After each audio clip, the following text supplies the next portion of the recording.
Bienvenidos y bienvenidas a este espacio Aprendo en Casa, un espacio desarrollado por el Ministerio de Educación Pública en coordinación con la Universidad Estatal a Distancia y el CINAR.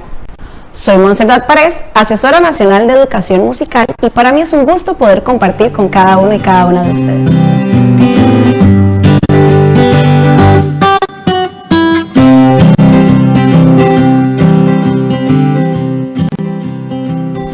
Hoy me encuentro acompañada de dos compañeros colegas de las asesorías nacionales. El compañero Alfredo Ortega, asesor nacional de inglés. Alfredo, ¿cómo estás? Hola Montserrat, ¿cómo te va? Muchas gracias por tenernos por acá. Gracias a ustedes. Y también tenemos al compañero Richard Navarro, asesor nacional de español del Departamento de Primer y Segundo Ciclos. ¿Cómo estás, Richard? Hola, muchas gracias por este espacio de socialización que tenemos en este momento. Muchas gracias a ustedes. Vamos a trabajar el tema el día de hoy de la mediación pedagógica transformadora, pero específicamente vamos a conversar sobre las plantillas de planeamiento. Pero antes de iniciar con este tema, yo quiero preguntarle a Richard si nos podría contextualizar un poco sobre este proceso que se ha venido llevando a cabo de transformación curricular en el Ministerio. Claro, bueno, es muy importante acá que podamos considerar que este proceso de transformación curricular en el año en que nos encontramos, que es una apuesta por la calidad educativa, aprobada por acuerdo 0301-2020, es un acuerdo que precisamente retoma, como vemos en esta imagen en pantalla, a través de este proceso de una línea de tiempo, básicamente algunos aspectos esenciales por considerar. Primero, Montserrat, explicar que nosotros teníamos una diversidad de programas de estudio, algunos en el marco de ética, estética y ciudadanía, que aunque eran programas por habilidades, estaban bajo esa estructura curricular, otros programas que son de nueva ciudadanía, que surgieron más adelante, y que hace también que estos programas de estudio se encuentren bajo dos distintas políticas educativas, una, la del siglo XXI, y la política educativa, la persona centro del proceso y transformadora de la sociedad. Entonces, todo este proceso hace que de alguna manera amalgamemos todo esto en conjunto para hacer un proceso de transformación pedagógica que contemple todas esas diferencias y que surge desde hace más o menos aproximadamente 15 años, trazando esa ruta de trabajo y que nos permite precisamente observar que ese trayecto nos lleva hasta un proceso de transformación curricular que involucra un cambio en ese proceso de mediación pedagógica transformadora, y lo vemos también visualizado en lo que corresponde a las pruebas FARO, que es el fortalecimiento de aprendizajes para la renovación de oportunidades. Entonces, básicamente podríamos decir que hemos construido un andamiaje ya durante varios años que nos permiten en este momento apostar por hacer un cambio en el proceso de mediación pedagógica para fortalecer el desarrollo de habilidades en la población estudiantil. Durante este proceso, Alfredo, hemos escuchado mucho la palabra habilidad. ¿Podrías aclararnos un poco qué quieren decir con habilidad? ¿Qué es habilidad? Claro que sí. Desde la óptica de la mediación pedagógica transformadora, ¿verdad?, el logro de aprendizajes esperados y el desarrollo de habilidades, podríamos hablar de una definición de habilidad que fue dada por el Consejo Superior de Educación, ¿verdad?, para el caso de Costa Rica. ¿Qué es una habilidad? Pues una habilidad es una capacidad aprendida por la población estudiantil. Esta habilidad la utiliza para enfrentar situaciones problemáticas de la vida diaria. No es solamente la simple transmisión de conocimiento, lo cual promueve, ¿verdad?, una formación y una visión integral de las personas. El conocimiento está ahí. Yo reflexionaba con algunos docentes en algunas de las visitas durante la primera fase de la transformación curricular, en una de las plenarias, que el conocimiento lo tenemos ahí a la mano. Hoy tenemos a los millennials, tenemos a los centennials y ahora a la generación Z, que son personas que pueden accesar a la información muy fácilmente, pero necesitamos ir más allá. Es ver eso en el contexto, en la resolución de situaciones problemáticas, que podamos apropiarnos de ese conocimiento para resolver esos problemas y también para crear nuevos aprendizajes. Esa es la nueva visión que tenemos de habilidad y que es muy importante, como lo decía Richard, ¿verdad? Esa transformación, esa mediación pedagógica debe estar plasmada y se debe servir de todo este acervo teórico, conceptual, pedagógico, ¿verdad?, en la nueva mediación pedagógica que estamos proponiendo en el Ministerio de Educación Pública. Alfredo, ¿y podrías comentarnos qué es esto de dimensiones? Que hemos hablado que existen varias dimensiones, varias habilidades. ¿Podrías contextualizarnos, por favor? Claro que sí. Si nos vamos un poco a los referentes teóricos, como lo pueden observar ustedes ahí en la diapositiva, encontramos un promedio de 100 y una cantidad específica de habilidades en el mundo, en la investigación que se hace, ¿verdad?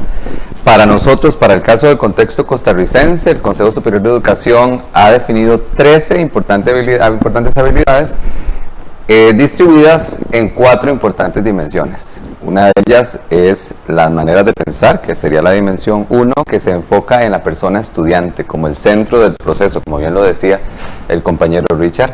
La dimensión 2, formas de vivir en el mundo. La dimensión 3, forma de relacionarse con otras personas. Y la dimensión 4, herramientas para integrarse al mundo. Cada una de ellas tiene una serie de habilidades, y estas habilidades tienen una serie de rasgos que se pueden observar mejor en la mediación pedagógica, ¿verdad?, transformadora que estamos proponiendo.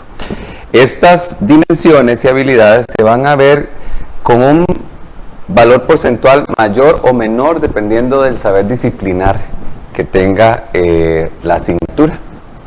Por ejemplo, podríamos hablarle de inglés, que por su naturaleza, ¿verdad?, tendríamos ahí mucha comunicación, mucha colaboración. Entonces la forma de relacionarse con otras personas juega un papel preponderante en la enseñanza, por ejemplo, de lenguas extranjeras.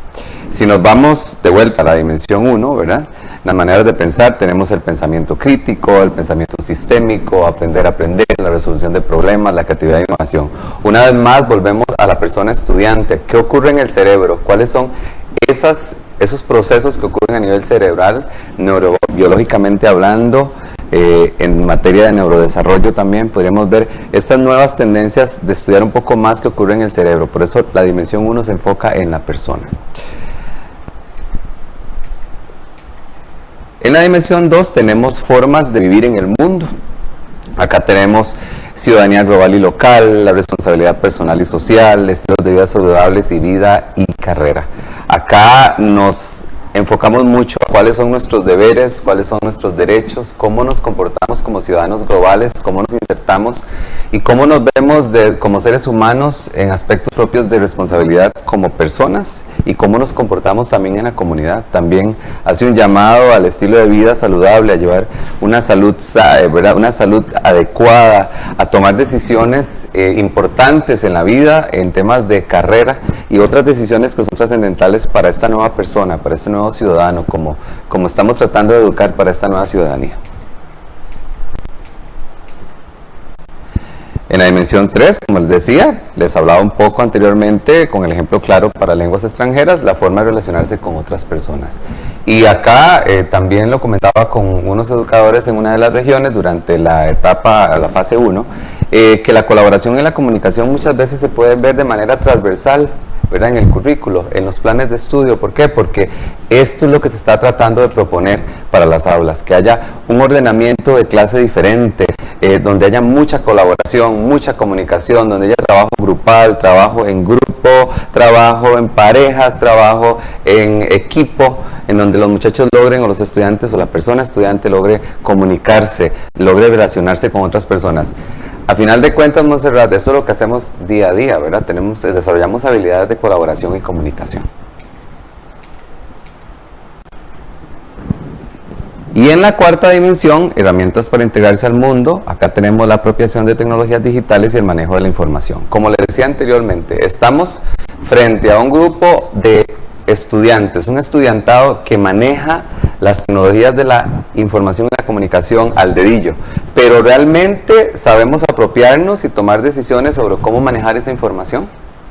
Son planteamientos importantes. Los muchachos pueden usar un aparato electrónico muy bien, pero realmente estoy utilizándolo, puedo discernir sobre cuál es la mejor información para construir nuevo conocimiento, puedo saber cuáles son las mejores fuentes que me están dando, porque el ciberespacio está bombardeado de un montón de situaciones. Bueno, tenemos que enseñarle a estos estudiantes cómo apropiarse, cómo tomar decisiones y cómo manejar de manera sabia la información, ¿verdad? Esto es muy importante, y de esta manera podríamos ver ya como en un crisol esas 4 dimensiones que son sumamente importantes para el contexto propio de nuestro país. Hablamos de dimensiones, hablamos de habilidades, pero lo más lo que engloba, lo importante es la mediación pedagógica transformadora. Richard, ¿qué es la mediación pedagógica transformadora? ¿Por qué es importante? Bueno, precisamente considerando ya todo este esbozo que nos hace Alfredo de las 4 dimensiones y la agrupación en estas dimensiones de ciertas habilidades que debemos potenciar en el proceso de enseñanza-aprendizaje y de construcción del conocimiento, es precisamente apostar a que esa mediación pedagógica sea lo suficientemente nutrida y fortalecida para generar el desarrollo de habilidades. Entonces, nosotros aquí podríamos referirnos básicamente a una definición conceptual de lo que es mediación pedagógica, pero quizás lo que queremos que entienda el docente es que el fuerte de todo este proceso sucede en el aula. O sea, ya tenemos una reforma, ya vimos una línea de tiempo que nos detalló claramente desde cuándo empezó este proceso de transformación curricular, pero seguimos viendo que no hay un cambio en lo que sucede en el salón de clase, y es ahí donde estamos apostando con este proceso de transformación pedagógica, llegar al salón de clase y transformar lo que sucede en ese salón de clase, desde lo que hace el docente hasta cómo distribuye el espacio físico y cómo converge todo el proceso de enseñanza-aprendizaje en ese salón de clase. Entonces, cuando hablamos de mediación pedagógica, nos referimos a aquella intervención experimentada, intencionada, activa del profesor, que tiene que ver precisamente cómo interpone ciertos estímulos entre lo que él hace y el trabajo que ejecuta el estudiante en el salón de clase. Entonces, eso es precisamente la mediación pedagógica, tiene que ver con múltiples formas de representación, que podamos ofrecerle al estudiante distintos estímulos y medios para que accese a esa información, y no solamente accese, sino que también él pueda manifestarse de distintas maneras. Por eso hablamos de múltiples formas de acción y de expresión dentro de esa mediación pedagógica, así como de las múltiples formas de aplicación de ese aprendizaje en diferentes situaciones reales, del entorno real y de la vida real, como lo decía Alfredo, que tiene que ver precisamente la habilidad es ofrecerle al estudiante ciertos estímulos y situaciones de aprendizaje que sean lo suficientemente reales a su vida para que él las utilice precisamente en entornos reales.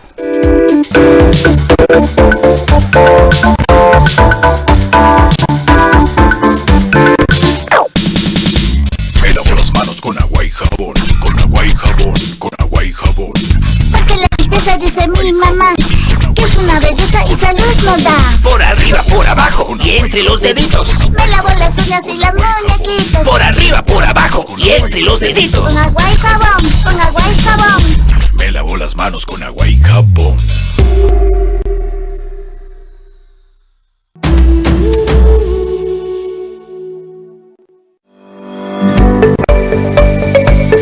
Ante una infección respiratoria, no se automedique.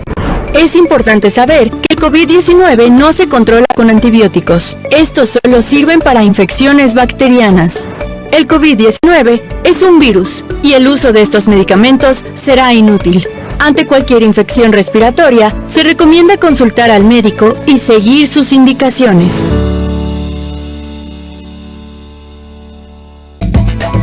San José es la provincia de la que vamos a realizar el platillo el día de hoy. Bueno, esto es un lomo relleno tradicional. Aquí no podemos alejarnos mucho de la innovación, pero lo que nos interesa es el sabor nativo de cada platillo. Si se quiere llorar, patalear, brincar y si alguien quiere salir corriendo, pues que Dios lo acompañe porque está representando a su cocina aquí.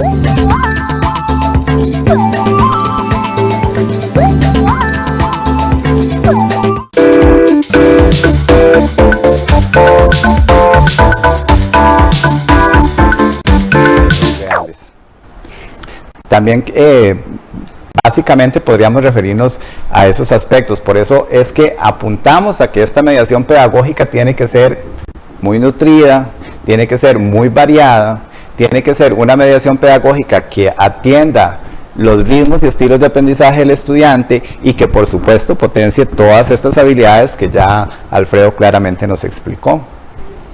Richard, y entonces, ¿cómo podemos ver reflejado en la mediación pedagógica esas múltiples formas de representación, de expresión? ¿Cómo lo visualizamos? Que muy bien, quizás aquí lo más importante es que el docente considere que ya él de todos modos siempre hace un proceso de mediación pedagógica. Esto no es nuevo para el docente, o sea, ese es su trabajo siempre ha estado enfocado en hacer una mediación pedagógica que involucre básicamente los aspectos esenciales para que el estudiante adquiera el nuevo conocimiento y construya ese conocimiento. Entonces, quizás si nos devolvemos un momento a esta imagen que estamos proyectando ahorita en pantalla, observamos acá que tenemos unos elementos esenciales. Por ejemplo, voy a hacerlo un poquito más grande acá, y vemos que tenemos una cognición básica. Generalmente el docente ya esto lo ha hecho, o sea, él tiene al estudiante, que es la persona centro del proceso de enseñanza-aprendizaje. Este estudiante, yo le ofrezco ciertos estímulos, le doy ciertos estímulos, el cerebro los decodifica, esos estímulos, y generalmente el trabajo del docente se ha enfocado a aspectos de cognición muy básica. Por ejemplo, que lo pone a reconocer, le hace actividades donde él aprenda a identificar o donde él pueda citar ciertos aspectos. Y esto no está mal, eso está muy bien, pero esto lo que hace es que ofrece al estudiante únicamente la posibilidad de generar una memoria de trabajo a muy corto plazo. Y evidentemente, al tener una memoria de trabajo a corto plazo, hace que la respuesta inmediata de ese conocimiento sea una respuesta descartable, o sea que él puede almacenar la información durante algún periodo y usa esa respuesta y luego la olvida. Entonces, ¿cómo hacemos para hacer que esa mediación pedagógica potencie precisamente una memoria de trabajo a más largo plazo, y que más bien esa respuesta no sea inmediata, sino que sea perdurable y permanente en su sistema límbico cerebral, que sea de uso inmediato en situaciones reales y concretas, y que no solamente sea una respuesta, por ejemplo, en una prueba escrita, ¿verdad?, que generalmente es lo que sucede? Entonces es aquí donde entra en juego la habilidad. Entonces, el docente ya sabe hacer este proceso de mediación pedagógica, ha hecho procesos de cognición muy básicas. Entonces ahora, con la habilidad que acompaña a ese objeto de estudio que ofrece el mismo programa de estudio, él va a generar, por ejemplo, veamos en el esquema, en este caso, una habilidad como aprender a aprender, que es la que estamos usando en este caso. Vean que ahí no solamente el estudiante va a reconocer, a citar, a identificar, que lo va a hacer porque es su cognición básica y va a tener una memoria de trabajo a corto plazo, pero una vez que yo selecciono una habilidad que atraviese ese objeto de estudio, hace que se potencie esa cognición básica, y entonces ya lo llevo no solamente a citar, identificar y reconocer, sino también a planificar esa situación, a evaluar esa planificación o autorregular ese proceso. Entonces aquí hace que la memoria de trabajo se extienda, una memoria de trabajo a largo plazo que se instaura en el sistema límbico cerebral de una manera permanente, y eso hace que el estudiante utilice eso en situaciones reales y concretas en cualquier momento de su vida, y no necesariamente solo en una prueba. Entonces, ¿cómo hacemos para que esa mediación pedagógica sea lo suficientemente nutrida? Precisamente cuando podemos fortalecer todo lo que ya hacíamos antes, atravesando una habilidad que potencia ese proceso de construcción de conocimiento. Los que tenemos varios años de estar trabajando en el Ministerio de Educación Pública, sabemos que hemos tenido una evolución en la plantilla de planeamiento. Hoy ustedes nos hablan de dimensiones, de habilidades, de una mediación pedagógica transformadora que tenemos que plasmarlo y visualizarlo en una plantilla de planeamiento. Entonces, ¿cómo ha sido esa evolución de esas plantillas y qué es lo que tenemos ahora? Bueno, es muy importante hacer referencia a esta evolución que hemos tenido en la plantilla, porque teníamos que buscar, con todos los elementos que hemos explicado, con el tema de habilidades, con el tema de dimensiones, rasgos y demás, teníamos que buscar cómo estandarizar de alguna manera esta plantilla. En la diapositiva que está en pantalla ustedes pueden observar que ha habido una evolución. Podemos dar algunos ejemplos. Entre 1956 y 2009, con un referente de Isla Todo, duró 53 años esta plantilla, y ahí tenemos algunos elementos. Por ejemplo, el objetivo específico que se tomaba del programa, el contenido, la actividad, el recurso y la evaluación. Nos movíamos un poco más hacia el 2009 hasta el 2014, y cuyo referente fue César Cole. Esta plantilla duró solamente 5 años, y tenemos los aprendizajes por lograr, donde teníamos situaciones conceptuales, actitudinales, procedimentales, y una mediación pedagógica que aportaba el docente, y estos elementos los aportaba el programa. De hecho, muchos de los programas que se empezaron a dar durante este proceso de transformación curricular se enfocaban y se centraban en esta parte. Por ejemplo, los programas de educación musical, vos sabés, conoces de este programa, ética, estética y ciudadanía, por ejemplo. Para el año 2017-2019, esta plantilla duró solamente 3 años, se enfocaba en el aprendizaje esperado y unificaba todos los programas. Y se daban 3 columnas muy importantes: un aprendizaje esperado, mediación pedagógica e indicadores que daba el docente. Y ya para continuar con esta unificación en el marco de habilidades y los componentes del programa y el aprendizaje esperado, pues tenemos una nueva plantilla, que dicho sea de paso es una plantilla muy dinámica, Montserrat. ¿Por qué? Porque ya está en la caja de herramientas. Vamos a hablar más adelante de esta plantilla, que es dinámica y que toma ahora sí elementos. Sí hay que hacer la salvedad que para lenguas extranjeras, más adelante en el caso de inglés voy a dar una explicación específica de cuáles son los elementos que se mantienen para lenguas extranjeras en el caso de inglés. Acá tenemos, por ejemplo, si observan la diapositiva, el aprendizaje esperado con un indicador de habilidad, un componente del programa, indicador de aprendizaje esperado y mediación pedagógica. Muy importante, y rescatar esto, es que estos elementos muchos ya están presentes en esta plantilla, se le da al docente y él simplemente tiene que enfocarse en lo medular, que es en esta mediación pedagógica transformadora. Muy importante también, que lo vamos a mencionar más adelante, es que en la caja de herramientas los docentes van a encontrar las rúbricas del proceso y el desempeño para el trabajo cotidiano, para recoger, y también elementos de evaluación sumativa como recomendaciones de tipo de ítems para las pruebas que se van a aplicar durante el proceso. Sabemos que hay una unificación en esta plantilla para que podamos utilizarla, pero ¿hay alguna especificidad de utilizar esta plantilla con alguna característica específica? Por ejemplo, me surge la duda, ¿qué pasa con los unidocentes? ¿Qué pasa con ellos? Pero antes de entrar a hablar, me gustaría, Richard, que si me podrías comentar un poco sobre qué es una escuela unidocente y qué vamos a hacer, digamos, en este proceso de planeamiento correlacionado que se utiliza en las escuelas unidocentes. Claro, esto es una pregunta sumamente valiosa e importante, porque tenemos que tomar en consideración que precisamente como tenemos distintos servicios y ofertas educativas en el sistema, así vamos a tener también una gran variedad de particularidades con respecto a estas plantillas, que como vos lo señalabas ahorita y como ya lo destacó Alfredo, la plantilla tiene ciertos componentes y elementos que no son variables, o sea que son invariables, que se van a mantener ahí y que el docente los va a tener de primera mano, pero que esas variaciones van a surgir de acuerdo a la oferta educativa, de acuerdo con la asignatura que se imparta, y que esto es muy importante que nosotros lo podamos tener claro en el proceso que vamos a construir de mediación pedagógica. Bueno, quisiera, antes de referirme al proceso de planeamiento correlacionado, referirme precisamente al planeamiento como tal. O sea, la plantilla de planeamiento tiene ciertos componentes específicos. Ya Alfredo nos hizo un barrido rápido de cómo fue evolucionando esa plantilla de planeamiento. Inicialmente nosotros teníamos que ofrecerle al docente, digamos, tenía que colocar prácticamente las 4 columnas, las llenaba él. Actualmente le ofrecemos al docente una plantilla predeterminada que lleva las 3 primeras columnas completas, y él solamente a partir de esas columnas construye una estrategia de mediación pedagógica. ¿Cómo? Considerando todo lo que ya dijimos, una estrategia de mediación con múltiples formas de representación, con múltiples formas de accionar del estudiante, donde se respeten los ritmos y estilos de aprendizaje del estudiante, donde esté lo suficientemente nutrida y potenciada la habilidad que vamos a potenciar en ese momento, más el objeto de estudio que el mismo programa nos ofrece. En fin, todos estos elementos tienen que visualizarse en esa estrategia de mediación.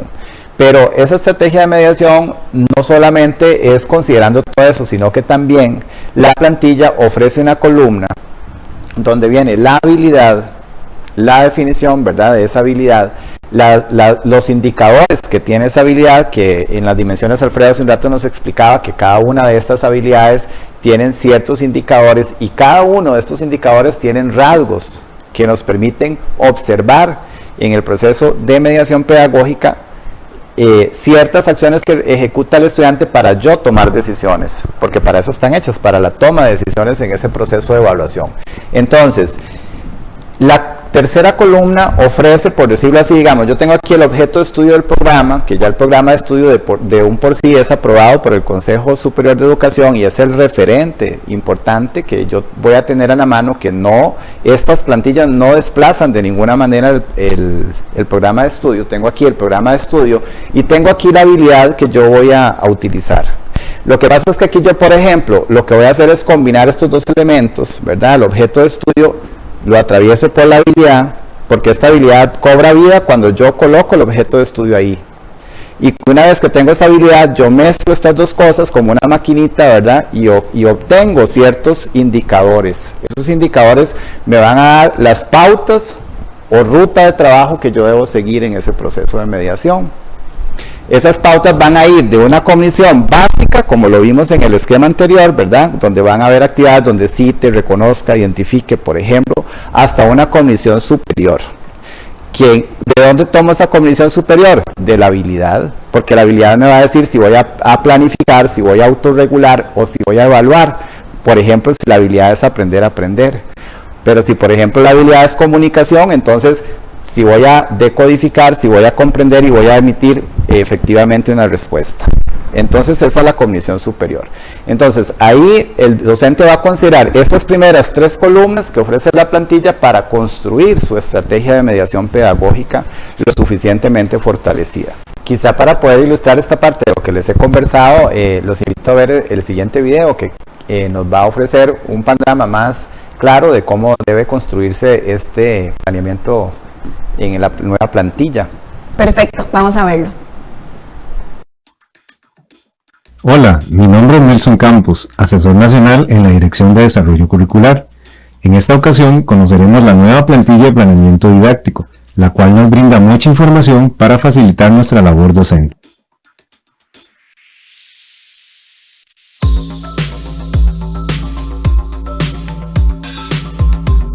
La plantilla presenta varias secciones que describiremos a continuación. En el apartado de aspectos administrativos debemos anotar la información de nuestra Dirección Regional de Educación, nombre del docente y del centro educativo. Este apartado además nos indica el nombre de la asignatura, el nivel, curso electivo y periodicidad de planeamiento didáctico. Ahora veamos otras secciones que presenta la plantilla de planeamiento para apoyar nuestra labor docente. La primera sección de planeamiento tiene preestablecidas las habilidades que se potenciarán desde cada asignatura. Esta sección nos indica el nombre y definición de la habilidad y los indicadores o pautas para su desarrollo. Esta información se obtiene de la política curricular Educar para una nueva ciudadanía y las orientaciones para la mediación pedagógica por habilidades de la Dirección de Desarrollo Curricular. Estos documentos establecen 13 habilidades organizadas en 4 dimensiones. La dimensión maneras de pensar, color amarillo, para las habilidades de pensamiento sistémico, pensamiento crítico, resolución de problemas, aprender a aprender, creatividad e innovación. La dimensión formas de vivir en el mundo, color azul, habilidades de ciudadanía local y global, responsabilidad personal y social, estilos de vida saludable, vida y carrera. La dimensión formas de relacionarnos con otras personas, color naranja, con las habilidades de comunicación y colaboración. La dimensión herramientas para integrarse al mundo, color verde, con las habilidades de manejo de la información y apropiación de tecnologías digitales. Estos documentos también los podemos consultar en nuestra caja de herramientas. En otras palabras, esta sección nos brinda un marco general de las habilidades que trabajaremos con las personas estudiantes en cada asignatura. Ahora, ¿cómo podemos realizar la mediación pedagógica para desarrollar estas habilidades con las personas estudiantes? Para orientar nuestra mediación pedagógica, la segunda sección de planeamiento didáctico tiene varias columnas con información preestablecida, que nos permite ahorrar mucho tiempo en la planificación de la clase. En la primera columna se transcriben los indicadores o pautas para el desarrollo de la habilidad que fueron mencionados en la primera sección del planeamiento. Esto nos permite familiarizarnos con el desarrollo de las habilidades. En la segunda columna se transcriben los componentes propios de los programas de estudio de cada asignatura. En la tercera columna se anotan los indicadores del aprendizaje esperado. Estos se redactan tomando en cuenta el rasgo establecido para el indicador de la habilidad, que ha sido enriquecido por el componente del programa de estudio, en pro de detallar de forma precisa y comprensible un único aspecto por observar. Los indicadores de aprendizaje esperado corresponden a conductas observables, Ello permite recopilar información para valorar las pautas en el desarrollo de las habilidades y los conocimientos adquiridos a través del objeto de estudio de la asignatura. La persona estudiante lo potencia y demuestra durante las actividades de mediación. En la última columna, la persona docente debe redactar las estrategias de mediación. Estas estrategias consisten en la descripción detallada de las actividades para la mediación pedagógica. Se caracterizan por ser secuenciales, concatenadas, graduales y responden a la metodología establecida en cada programa de estudio. Lo anterior para abordar los indicadores del aprendizaje esperado. Además, se toman en cuenta los entornos y las condiciones de la comunidad donde se llevan a cabo los procesos educativos. Contextualización. La mediación pedagógica se desarrolla tomando en cuenta el diseño universal para el aprendizaje, DUA, para facilitar múltiples formas de representación de los materiales o documentos, diversas formas de acción, expresión y comprensión de los conocimientos y las habilidades desarrolladas por las personas, así como múltiples formas para mantener la motivación e implicación en su propio aprendizaje. Por otra parte, tenemos las rúbricas que podemos utilizar para la valoración del trabajo cotidiano de la persona estudiante. La tercera sección de planeamiento didáctico presenta los indicadores del aprendizaje esperado, con sus respectivos niveles de logro, inicial, intermedio y avanzado, para valorar el progreso del estudiante. Los niveles de logro se redactan tomando en cuenta el documento Orientaciones para la mediación pedagógica por habilidades. Recuerda que este documento también puede ser consultado en la caja de herramientas. Además, se presentan rúbricas para la valoración general de algunas habilidades que se potencian constantemente en la mediación pedagógica, como por ejemplo colaboración y comunicación. Vamos a la caja de herramientas e ingresemos al apartado de apoyos para el planeamiento. Luego damos clic a la sección Plantilla de planeamiento para buscar el planeamiento didáctico que utilizaremos para trabajar en el aula. Para cualquier duda o consulta,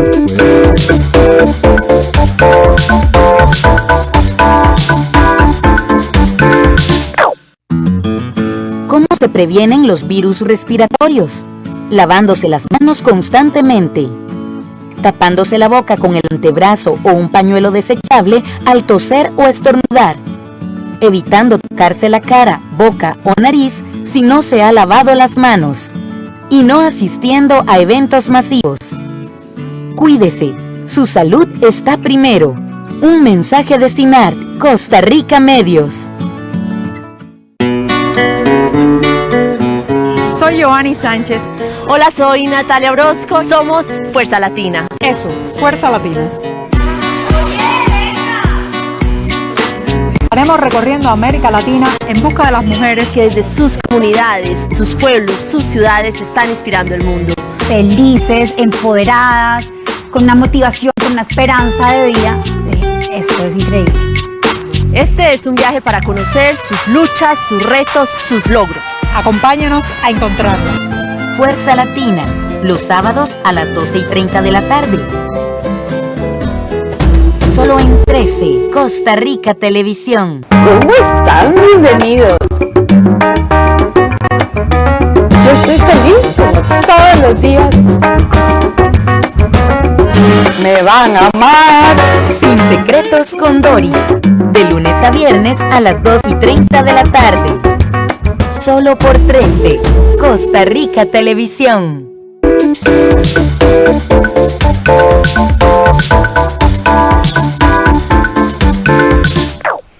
Entonces, Richard, viendo ya el video con todo lo que nos has comentado, sabemos que existe diferentes tipologías de centros educativos, lenguas extranjeras, tenemos diferentes también ofertas educativas. Entonces, ¿qué pasa con esas especificidades en los planeamientos? ¿Funcionan igual o hay algún ajuste que se requiera, que se pueda hacer? Bueno, esta pregunta es sumamente importante y valiosa porque efectivamente tenemos diversidad de tipologías de centros educativos. En el caso de primaria, lo mismo en secundaria, igual hay distintas modalidades y precisamente la plantilla de planeamiento considera y por decirlo de algún modo, respeta ciertos componentes de la estructura de ese planeamiento, pero tiene ciertas variaciones también de acuerdo con el contexto, el tipo de centro educativo en el que se trabaja y por supuesto con la asignatura que también juega un papel preponderante en estos casos, porque cada asignatura tiene sus particularidades. En el caso específico podríamos referirnos al caso de las escuelas unidocentes, que ellos van a usar una plantilla que contiene los mismos componentes que ya vimos en el video anterior y la explicación que anteriormente se hizo respecto de lo que es el planeamiento, pero que tiene una variación precisamente en el proceso de mediación pedagógica de acuerdo con el trabajo que se realiza en esta tipología de centro educativo. Entonces, podríamos referirnos específicamente al caso de la escuela unidocente, si te parece, Monse. Por supuesto, porque es importante, Richard, ¿cómo podamos nosotros entender esa correlación con el planeamiento? Porque es importante en una escuela unidocente. Bueno, aquí quizás lo que debemos partir del hecho de lo que es una escuela unidocente. O sea, eso es lo primero, conceptualizar qué es una escuela unidocente. La escuela unidocente es precisamente esa escuela que tiene como principal característica que atiende un docente, atiende un grupo multinivel. Este grupo multinivel, por supuesto, es en un contexto multigrado y no es que atiende, como en muchas ocasiones lo hemos confundido, que atiende los 6 niveles juntos. No, él atiende un grupo, un único grupo que es multinivel. Entonces, su trabajo, por supuesto, ya desde ahí es distinto. El modelo práctico y pedagógico de este tipo de escuela debe ser un modelo que atienda la realidad en la que se encuentra el centro educativo. Recordemos que las escuelas unidocentes, la mayoría de ellas están en condiciones rurales y dispersas, y esto hace que, por supuesto, tenga un trabajo diferenciado. Desde el módulo horario que tiene y la forma de trabajo se organiza de otra manera en relación con otras escuelas que existen y otros servicios educativos del país. Tiene una gran ventaja también la escuela unidocente, que sus estudiantes son autogestores y son muy autónomos, y es importantísimo aquí el trabajo con la comunidad, con los padres de familia, y también todo ese proceso tiene que visualizarse en ese contexto unidocente. Entonces, aquí podríamos hablar, vos me preguntabas ahorita del planeamiento correlacionado. ¿Qué entendemos por correlación? Empezando por ahí. Decimos que tenemos un grupo multinivel, o sea que tenemos niños que van desde primero hasta sexto año que asisten a un único grupo con un único maestro en una escuela multinivel. Ya desde ahí tenemos una diferencia con respecto a otras tipologías de centros educativos. Por lo tanto, si yo estoy atendiendo simultáneamente un grupo multinivel, el trabajo que yo ejecute en ese proceso de mediación tiene que ser distinto, porque va a responder a esa particularidad del grupo que estoy atendiendo.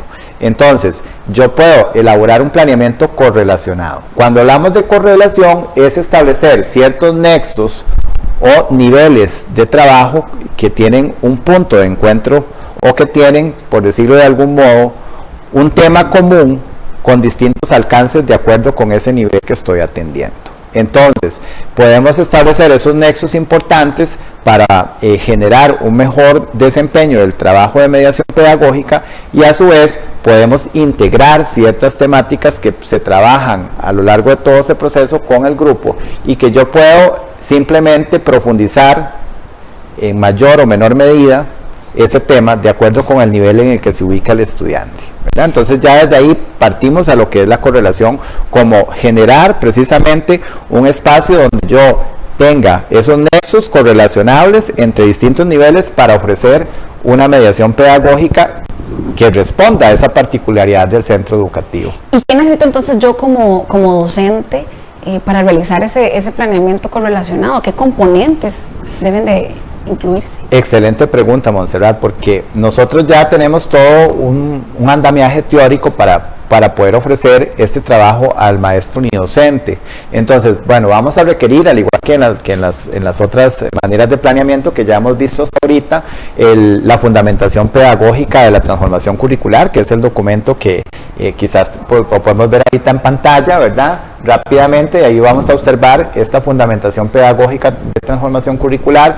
Necesitamos, por supuesto, las orientaciones para la mediación pedagógica por habilidades, que ya existen específicamente para la primaria, y también la política educativa.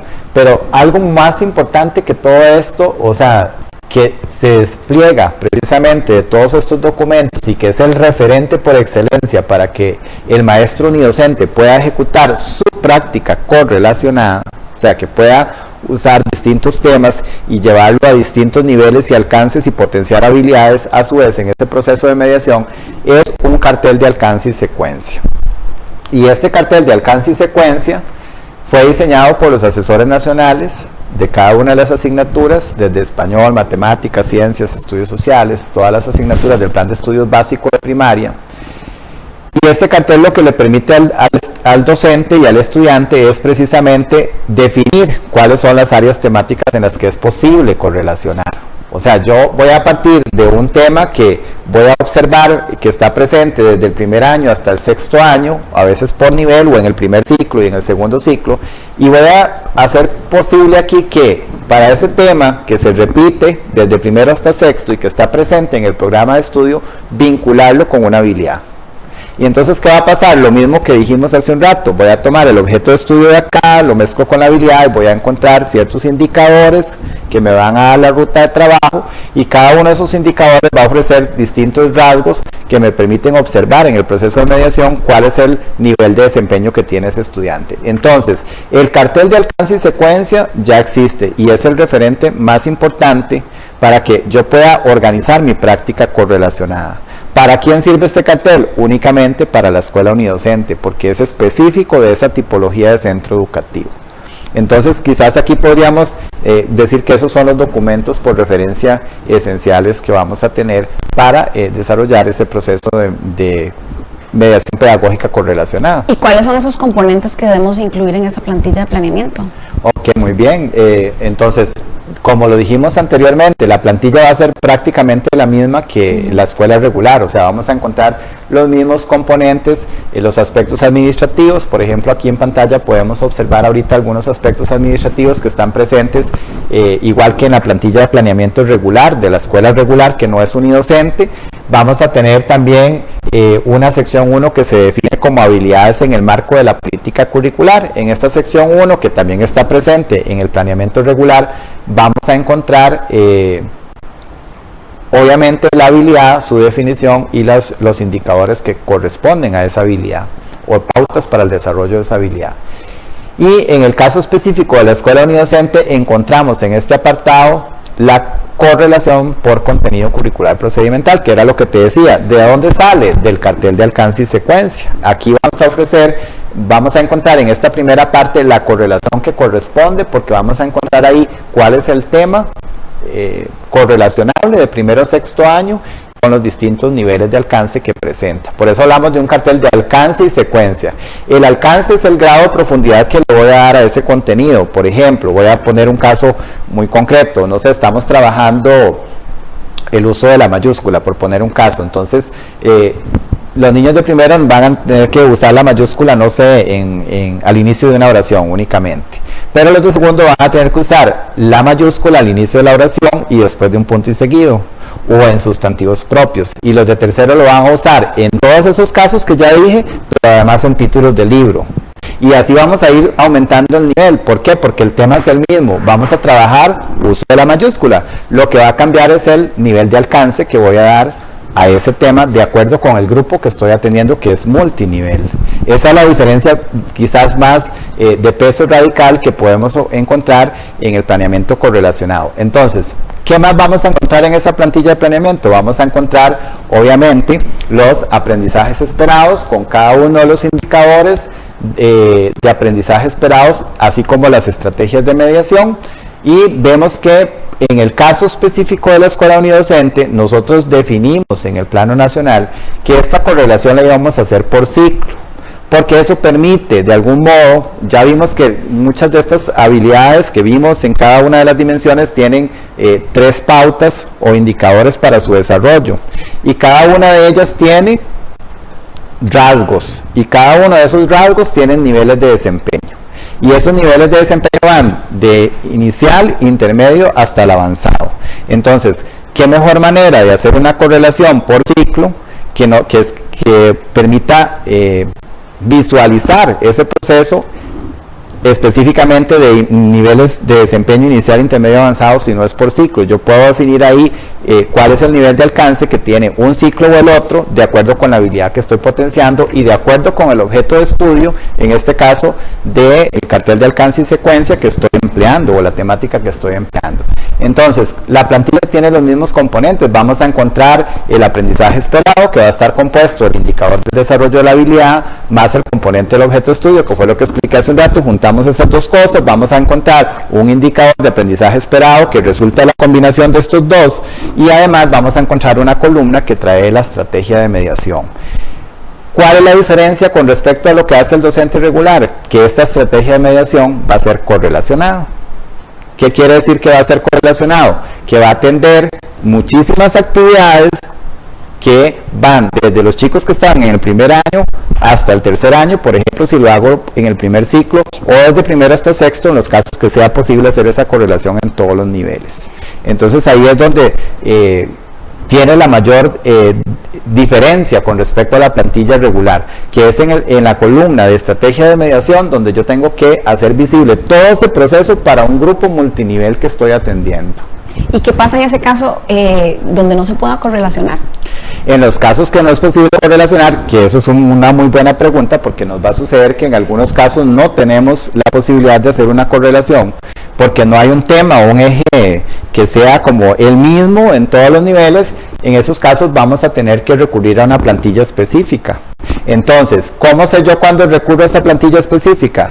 Recordemos que en el apartado que yo les mostré anteriormente, en la sección 1, venía el cartel de alcance y secuencia. Ahí viene lo que es posible correlacionar con respecto a esos temas. Pero cuando no es posible correlacionar, ese cartel me va a indicar que tengo que usar una plantilla específica. ¿Y qué tiene esa plantilla de específico? Que es propia de un nivel. Por ejemplo, digamos que yo pude correlacionar un tema para tercero, cuarto y sexto año nada más. Y los otros niveles no los pude correlacionar porque no había nada que me permitiera hacer correlación. Entonces, pero eso no significa que esos otros grupos no trabajen. Ellos van a estar trabajando en un tema específico. Entonces yo uso una plantilla específica. ¿Qué tiene esa plantilla específica? Estos mismos componentes que ya vimos, tienen los mismos componentes, pero es específica para ese nivel, porque no puedo hacer la correlación con todo el grupo en su momento. Entonces eso va a significar que yo como docente o como maestro unidocente tenga en algunos momentos ciertos grupos de trabajo en un mismo tema y otros grupos que van a estar en un tema específico que no es posible correlacionar. Entonces, en los casos en que no es posible correlacionar, la respuesta es que vamos a tener una plantilla específica para esos casos en particular. Michelle, ¿y cómo es la forma de organizar el trabajo en las escuelas unidocentes? ¿Puedes referirte un poco sobre eso? Porque es importante que podamos conocer esa organización que se debe realizar.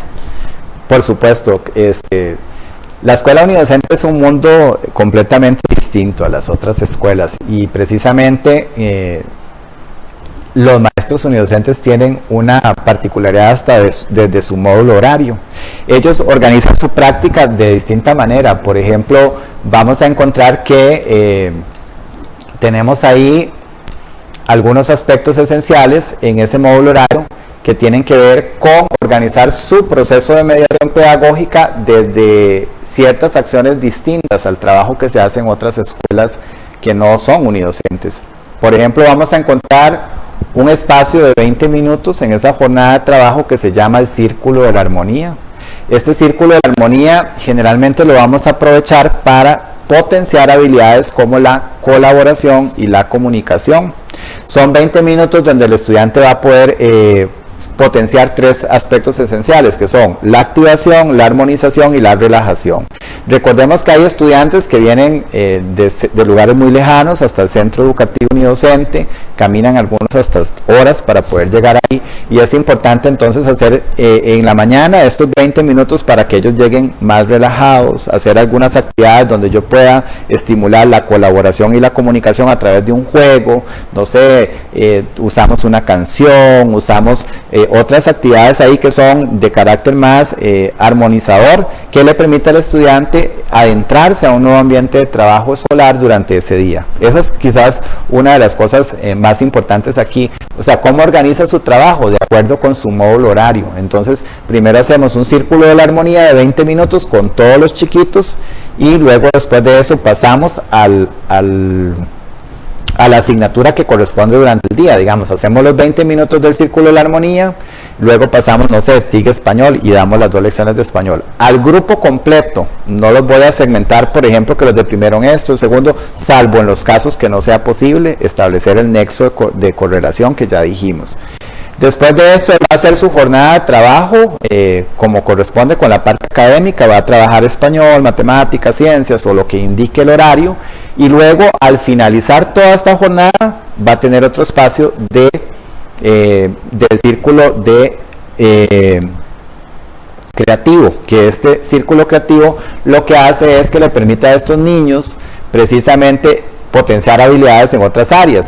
Muchas de estas escuelas no reciben asignaturas especiales, por ejemplo música, educación física, religión u otras asignaturas que son dadas por especialistas, y entonces el maestro unidocente tiene que resolver esto de algún modo. ¿Cómo lo resuelve?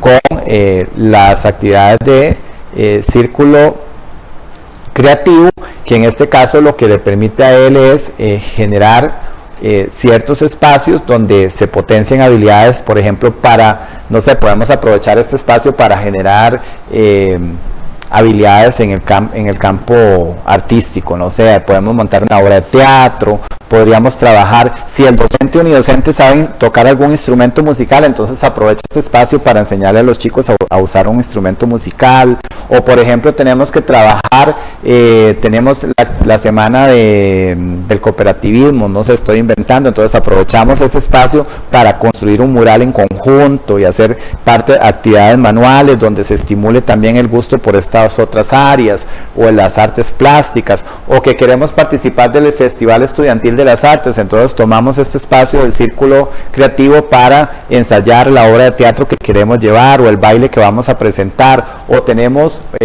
no sé, un acto cívico en la escuela, entonces aprovechamos el círculo creativo para organizar ese acto cívico donde invitemos a la comunidad, a la familia, a todas esas personas que pueden acercarse al centro educativo, y que precisamente este círculo creativo es para eso, para generar espacios de creatividad e innovación en el estudiante. Entonces ese es otro componente de la jornada de trabajo que él tiene, que es el círculo creativo.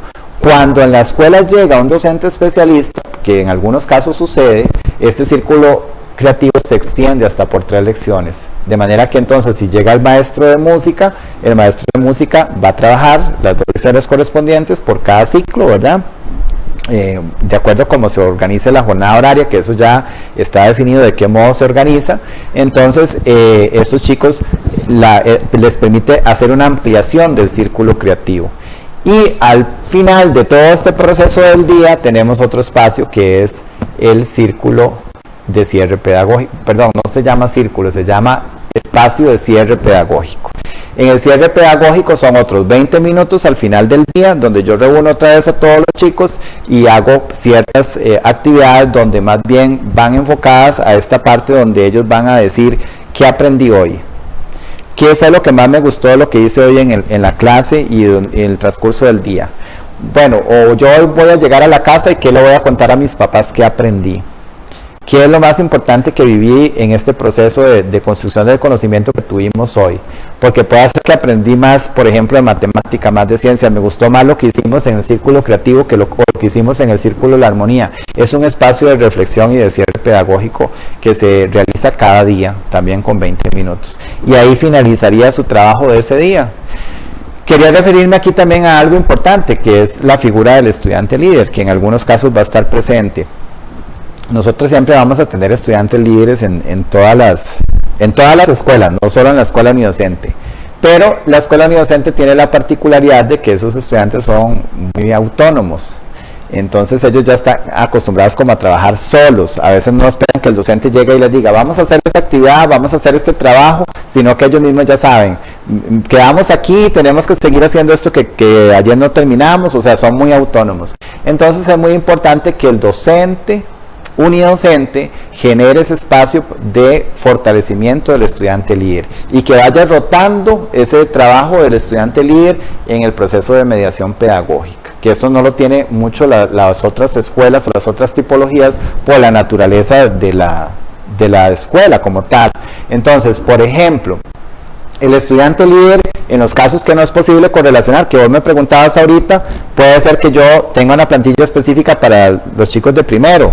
Entonces, puede ser que yo seleccione a un estudiante líder de primer año y le diga, bueno, van a trabajar esta práctica que les traje, y es específica para ese nivel, y el que tiene a cargo una responsabilidad de dirigir ese trabajo mientras el docente atiende el resto de los grupos es el estudiante líder. Por supuesto, el docente llegará en algún momento y resolverá y atenderá las dudas, consultas y orientará el trabajo de ese grupo, pero el estudiante líder tiene un papel preponderante en ese proceso autónomo de construcción.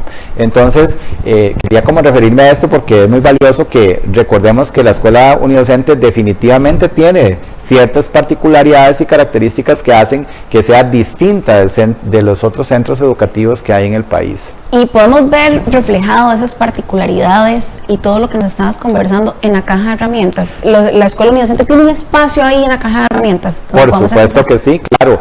Efectivamente se diseñó en la caja de herramientas un apartado específico que dice unidocentes.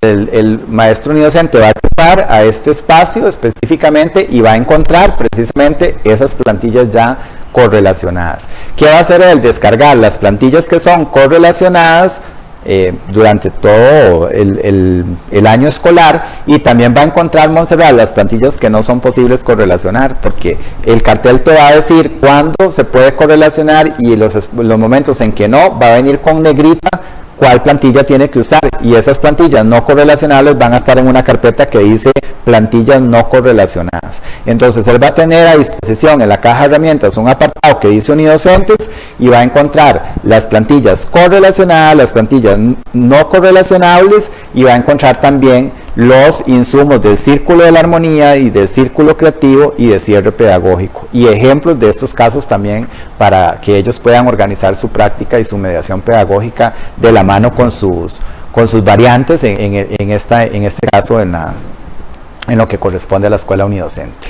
Perfecto. Yo quiero aprovechar que también está el compañero Alfredo que nos acompaña en este espacio Aprendo en Casa, porque hemos hablado de todo este proceso de transformación curricular que hemos vivido ya de años atrás, ¿verdad? Que viene años atrás, pero quiero ahora puntualizar en lenguas extranjeras y en inglés, que sabemos que Alfredo es el compañero asesor nacional, uno de los compañeros asesores nacional de inglés, y me gustaría hablar un poco sobre ¿por qué un nuevo programa de estudios para la enseñanza de inglés en los centros educativos del país en todo este marco de la transformación curricular?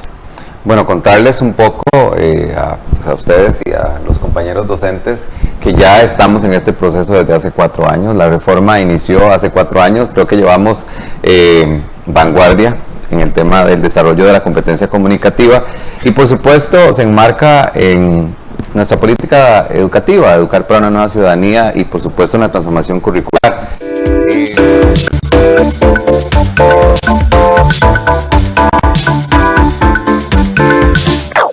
Hola, les quiero invitar a compartir con nosotros un espacio abierto para toda la familia, CINART en Casa. Aquí vamos a conversar de manera positiva sobre quedarse en su hogar alegremente. Sí, músicos, actores, bailarines, humoristas, cuentacuentos, gente que desea brindar su talento y apoyo en esta coyuntura mundial. Además, queremos ofrecer consejos útiles para sobrellevar el estrés, con ideas que nos podrían incluso enseñar a disfrutar más de la vida. CINART en Casa, todos los viernes a partir de las 8 de la noche en todas nuestras plataformas. 13 Costa Rica Televisión, 101.5 Costa Rica Radio y CINART Digital. No se lo pierda.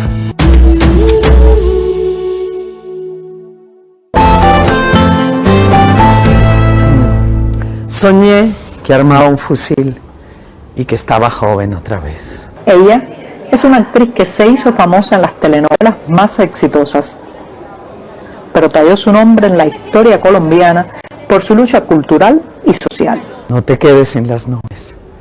Vete ya mismo con tus esclavas. Fuerza Latina, los sábados a las 12:30 de la tarde.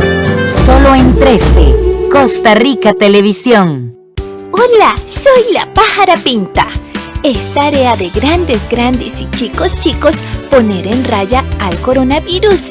Solo lo podremos lograr si nos unimos y con responsabilidad acatamos las directrices de los entes encargados de guiarnos en estos momentos. Repasemos estos lineamientos que todos y todas, sin excepción, debemos seguir.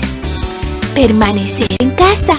Evitemos las aglomeraciones y salgamos solamente si es estrictamente necesario.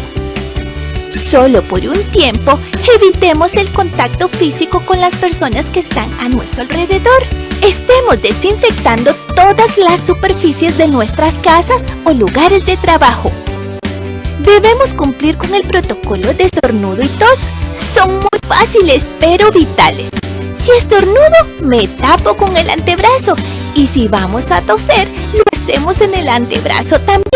Busquemos maneras creativas para saludarnos, manteniendo siempre una distancia prudente. Recordemos el lavado de manos constante con agua y jabón y preferiblemente secarnos con una toalla desechable.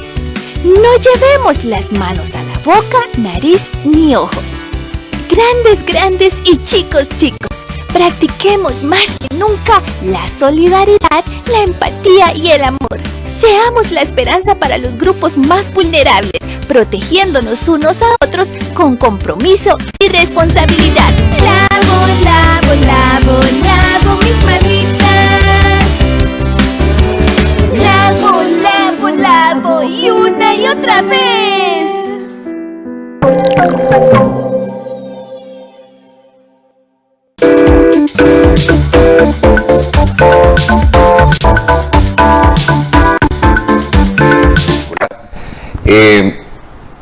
Como bien lo saben ustedes, el tema del aprendizaje de las lenguas extranjeras es un tema sumamente importante ahora en el país y la necesidad estaba ahí incipiente de cambiar y revisar qué era lo que se estaba entregando y mediando en las aulas costarricenses. Algunos de los aspectos muy importantes, en primer lugar, fue el tema de la necesidad de generar un currículo más articulado desde la primera infancia, en este caso desde primer y segundo ciclos, hasta la secundaria.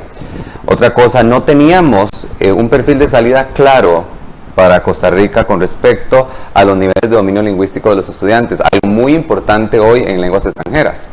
Y en tercer lugar, la demanda por el aprendizaje de una lengua extranjera en el país hoy, que se ve como una herramienta más. ¿Por qué no creer que el desarrollo de la competencia comunicativa, no solamente en la lengua materna, tiene un papel muy importante, sino en las lenguas extranjeras?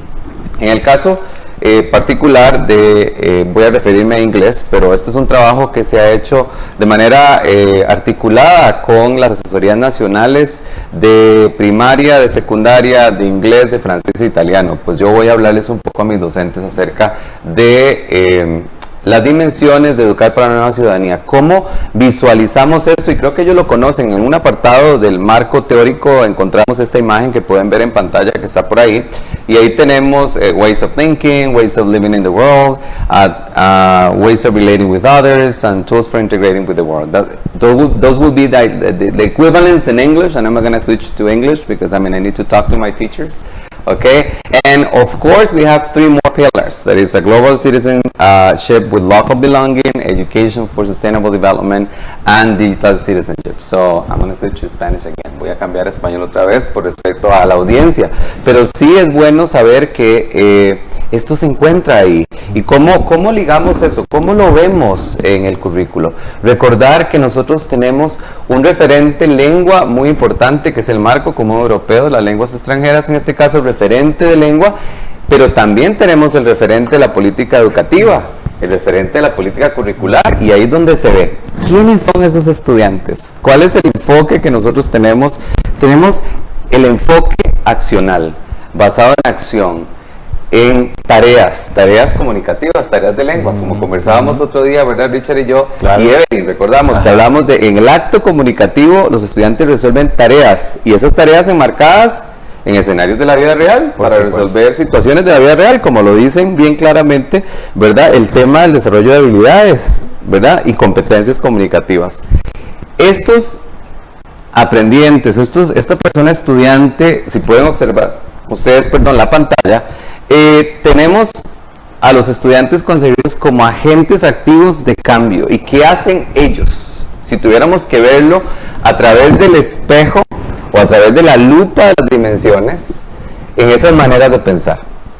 ¿Qué hacen los estudiantes? Ahí lo pueden, ellos pueden utilizar el conocimiento, las habilidades, las destrezas, más allá del contexto escolar, porque se enfoca en resolución de tareas en situaciones de la vida real.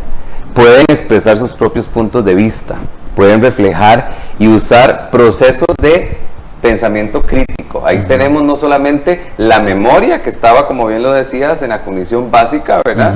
Pero también procesos más elaborados a través de lengua extranjera. Y por supuesto esto hay que enmarcarlo en los niveles de dominio lingüístico que tienen los estudiantes, a través de las bandas A1, A2, B1 y B2 para liceos experimentales bilingües y secciones bilingües, por ejemplo. Las maneras de relacionarse con otros. Comentaba con mi colega Marianela Granados, bueno, ¿cómo vemos eso en este nuevo currículo de lengua extranjera en el caso de inglés? El estudiante practica resolución de conflictos de manera pacífica y busca soluciones democráticas claras. ¿Cómo vemos las maneras de vivir o relacionarse o vivir en el mundo? ¿Verdad? Entonces, a través del entretejido de las unidades que se proponen en el nuevo currículo, los estudiantes van a poder armonizar el desarrollo social, económico y sostenible. Van a poder tomar acciones a favor de la sostenibilidad de recursos locales, nacionales y globales.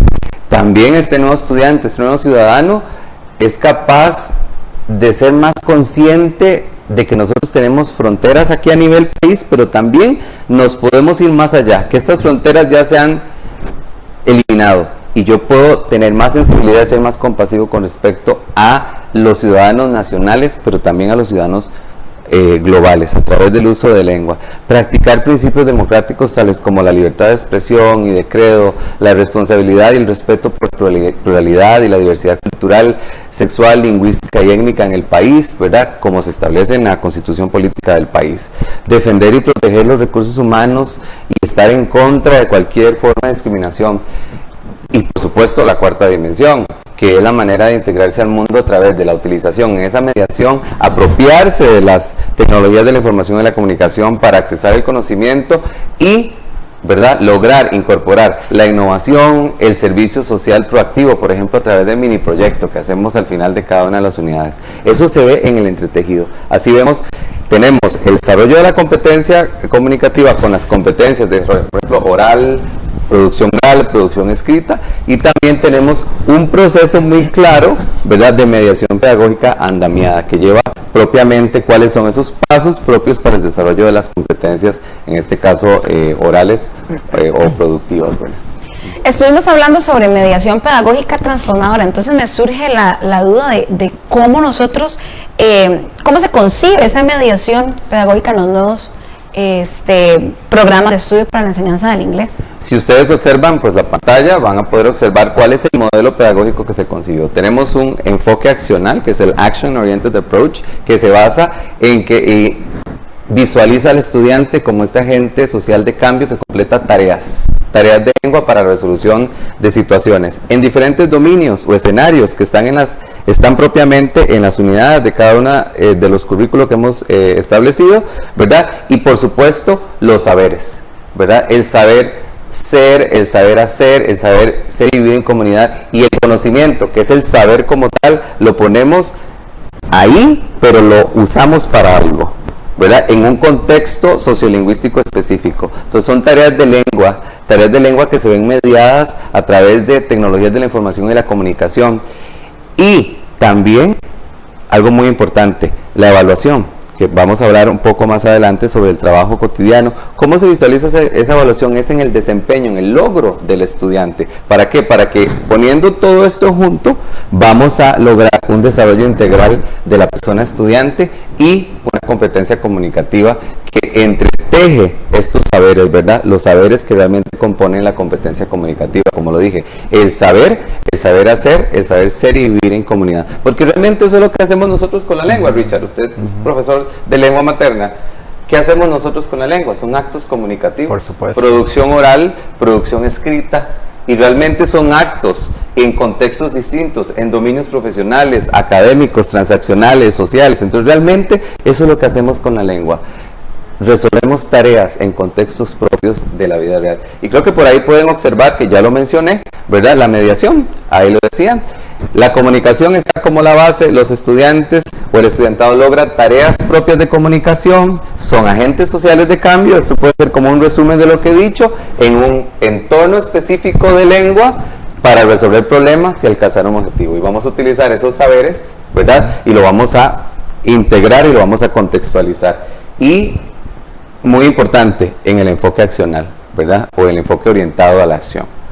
Que tiene que ver precisamente con lo que hemos estado hablando de habilidades, porque es precisamente que todo eso que yo aprendo lo utilice en situaciones reales de la vida cotidiana. O sea, ese es el sentir de todo esto. Yo creo que ahí apunta todo este proceso de transformación curricular, específicamente, ¿verdad? Hacer uso de todo en situaciones reales y concretas, no solamente memorizar ciertas cosas para emplearlas de manera inmediata y que luego ya no las recuerde, sino que más bien sea para que las use constantemente en mi vida cotidiana. Sí, yo me atrevería algunas veces en algunas reflexiones, tal vez ustedes puedan apoyarlas.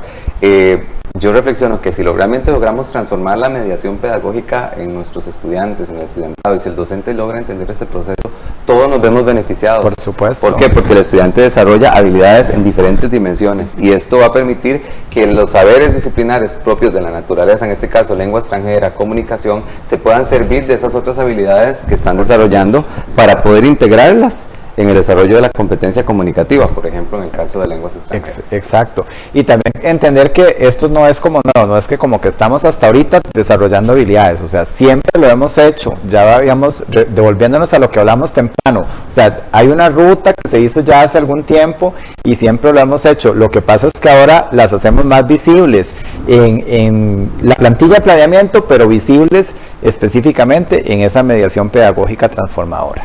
Claro. Correcto, siempre lo hemos visto, visualizado desde nuestros programas de estudio, ¿verdad? Yo creo que cada uno de nosotros desde nuestra asignatura siempre lo hemos visto reflejado. Y Alfredo, yo te pregunto, ¿qué ajustes se le han realizado? Porque me imagino que algún ajuste se le ha tenido que hacer a la plantilla de planeamiento específicamente para lenguas extranjeras. ¿Existe algún ajuste? Claro, como lo pueden ver ustedes en pantalla, los elementos de la plantilla de planeamiento en su integralidad se mantienen casi intactos, pero por supuesto teníamos que hacer ajustes para alinearlo más a estos cambios que tenemos con el tema de mediación pedagógica transformadora. Queríamos evidenciar cómo quedaban esas dimensiones y ahí lo tenemos, lo podemos ver en esa columna de colores que ven ahí, las maneras de pensar, las maneras de vivir en el mundo, las maneras de relacionarse con otros y las herramientas para integrarse al mundo. Y cada dimensión se va a ver de una u otra manera más evidenciada en la mediación pedagógica, en este caso del desarrollo de la competencia comunicativa. Por ejemplo, si es en la parte de la competencia oral o en el caso de la competencia de producción oral o producción escrita, o de comprensión oral o de comprensión escrita, que son en este caso estas competencias. También consideramos importante incorporar los indicadores de aprendizaje. Si ustedes pueden observar a la izquierda de su pantalla, vamos a encontrar los Assessment Strategies and Indicators of Learning. And teachers do know about this in Costa Rica now. Que ya los profesores lo conocen. Ellos conocen esta parte. ¿Cómo ligamos esto al trabajo cotidiano? Entonces son básicamente, en resumen, dos ajustes que se hacen. Se mantiene el tema de las dimensiones, se inserta para poderlas visualizar. Se está entretejida de estas dimensiones en la mediación pedagógica a través del desarrollo de las competencias, en el andamiaje propio de cada una de las competencias, pero también era importante ligar las estrategias de evaluación a los indicadores de aprendizaje. ¿Cómo ver eso en el trabajo cotidiano? ¿Cómo recolectarlo? ¿Verdad? ¿Cómo verlo? Y cómo verlo en el proceso, que es muy importante. Creo que más adelante vamos a hablar de eso, cómo lo vemos en el proceso. Como lo dije finalmente cuando estaba explicando el tema del ajuste en la plantilla, ¿cómo veríamos esto para los docentes de inglés? Porque esto ha generado situaciones de consultas también. Ahora que estuvimos en la tercera fase en algunas de las regiones, los docentes necesitaban saber cómo se evidenciaba esto en el instrumento para registrar el proceso de clase. ¿Verdad? Muy importante, vamos a tener un instrumento que ahí está, pueden observar la pantalla, que es un modelo de instrumento que pueden tener los docentes de lengua extranjera. En el caso de los nuevos programas de inglés, tendríamos los Assessment Strategies, que son las estrategias de evaluación, pero ligadas siempre a las metas de aprendizaje. Cada meta de aprendizaje, dependiendo de la competencia, va a tener un ligamen en el currículo con una estrategia de evaluación. Y luego los indicadores de aprendizaje, que es como los pequeños caminos o los pequeños pasos que tienen que seguirse para llegar a cumplir o para poder alcanzar esa estrategia de evaluación ligada a la meta de aprendizaje, en este caso de lengua. Por ahí también nos preguntaban, ¿y este camino lo vamos a tener claro? Lo van a encontrar en la caja de herramientas, muy importante. Estamos trabajando en este documento para darles un modelaje, un seguimiento a los docentes para que lo puedan ver.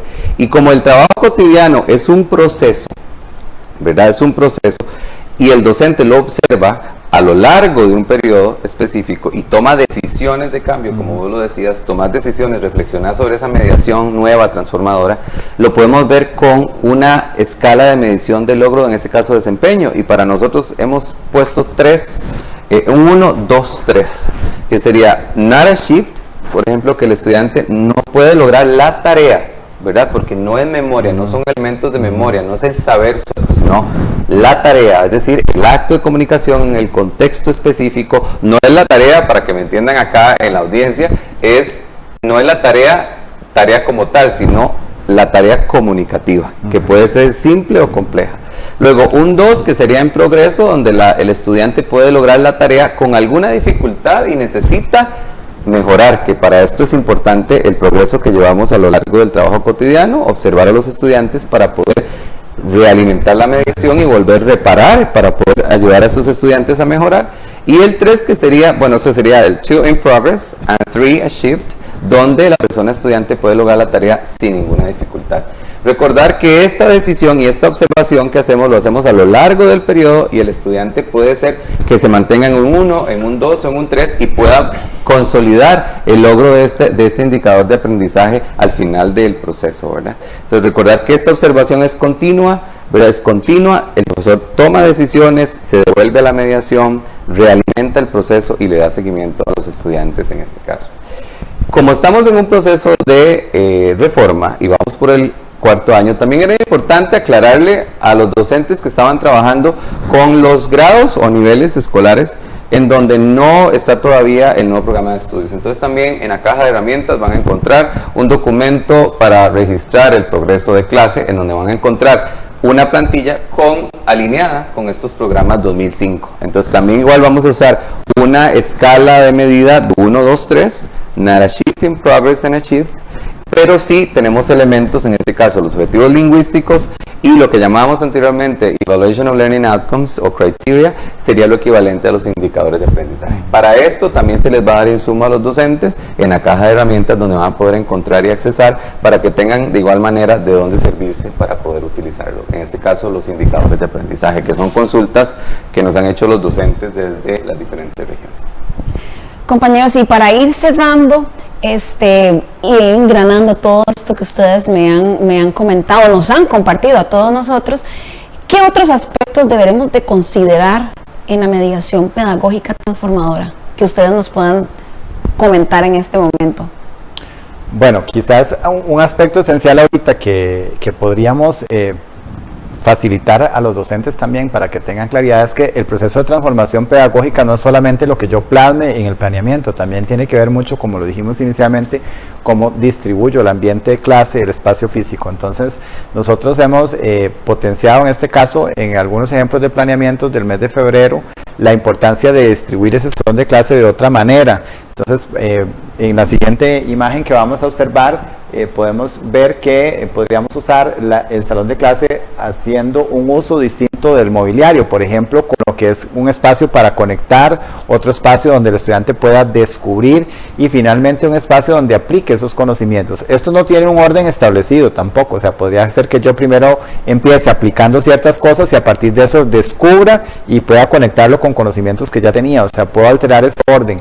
Y no es que tengo que tener un espacio definido para cada uno de ellos en el salón de clases, sino que en torno a la mediación pedagógica que yo ejecuto en ese momento en el salón, yo puedo hacer actividades donde el estudiante esté aplicando algo.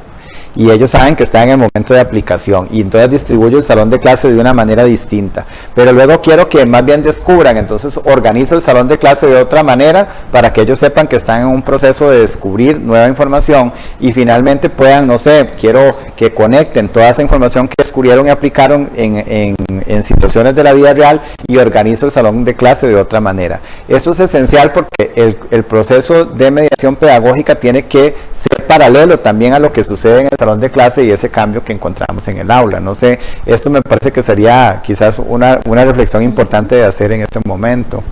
Es importante rescatar, Montserrat, que también tenemos perfiles de los estudiantes, que cada uno de los niveles, ¿verdad? En este caso los grados, los niveles, tenemos un perfil que está alineado completamente a las dimensiones. Entonces, ¿qué puede hacer este estudiante? ¿Qué logra al finalizar un ciclo? Entonces, es muy importante recordarle a los docentes del país que estos perfiles están presentes en la caja de herramientas, en la sección de documentos oficiales, ¿verdad? Y que están completamente alineados con las dimensiones en esta mediación pedagógica transformadora, ¿verdad? Entonces, es muy, muy importante para ustedes en casa que recuerden que hay un perfil y que este perfil debe ser revisado para saber cuál es la salida final que va a tener el estudiante o la persona estudiante al final del ciclo educativo. Por supuesto, y que este perfil que vos nos comentás nos ofrece insumos para poder establecer un proceso de mediación pedagógica que permita al docente llevar al estudiante a concretar ese perfil en el trabajo de mediación pedagógica que ejecuta. Ok, yo quisiera mostrarles un objeto de aprendizaje, creo que ya todos los conocen en casa, porque los docentes pues ya lo han ido explorando, que es la caja de herramientas. Podemos observarlo por acá, voy a hacer aquí un acercamiento. Entonces esta caja de herramientas como objeto de aprendizaje es responsivo, esta es la versión para teléfono celular y podemos observar, déjenme mostrarles, si le dan a ingresar, acá tenemos diferentes botones, esta es la interfase celular como les dije, y podemos ingresar por ejemplo a la tablet donde van a encontrar mucha de la información, el referente teórico, conceptual, que hoy estuvimos conversando acá, ¿verdad? Mucha de la información se encuentra por acá. Si se devuelven, por ejemplo, otra vez, van a encontrar otra información como los apoyos para el clima de clase, el clima institucional, podemos encontrar los apoyos para el planeamiento, entre otros elementos que podemos encontrar. Así que yo les invito, ya para ir cerrando, a que esta caja la tenemos que revisar todos los viernes, ¿verdad? Que no es solamente descargar en una llave, ¿verdad, Maya? Como decimos, y ya olvidarnos de la caja. No, la caja que está revisando es una caja que es dinámica, se le están subiendo información, se está modificando información y pues eso sería muy importante para mí recordarles a los docentes del país. Claro, porque es una herramienta viva y la caja cobra vida cada vez que yo la visite y pueda obtener nueva información que va a estar colgándose ahí cada semana y que se va a estar actualizando. Eso es muy importante que el docente lo sepa, que es una caja que está en constante renovación y actualización, que no es una caja estática y que precisamente le ofrece al docente todos los insumos y las cosas que hemos conversado en este momento las vamos a encontrar en esa caja de herramientas. Y que también tenemos un contacto con el docente, porque hay uno de los botones, una opción en donde el docente puede ingresar y puede darnos sugerencias para mejorar. Eso es muy importante. Excelente, compañeros, agradecerles por acompañarnos. Definitivamente toda la información que nos han traído es muy valiosa para todos nosotros, para todas las personas docentes, y gracias por estar en este espacio. Aprendo en casa, realmente es un espacio para mejorar nuestro quehacer profesional.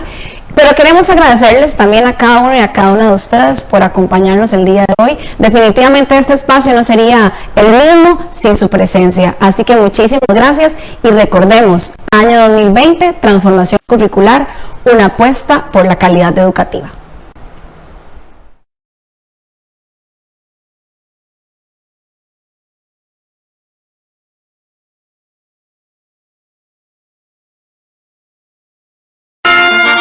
¡Oh mundo!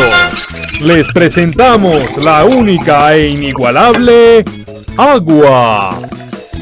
Singular sustancia que podemos encontrar en forma de hielo, vapor y en forma de agua. Quiero decir, líquido. Esta es su presentación más abundante y cubre más de 2/3 del planeta Tierra. ¿Planeta Tierra o querrás decir planeta agua?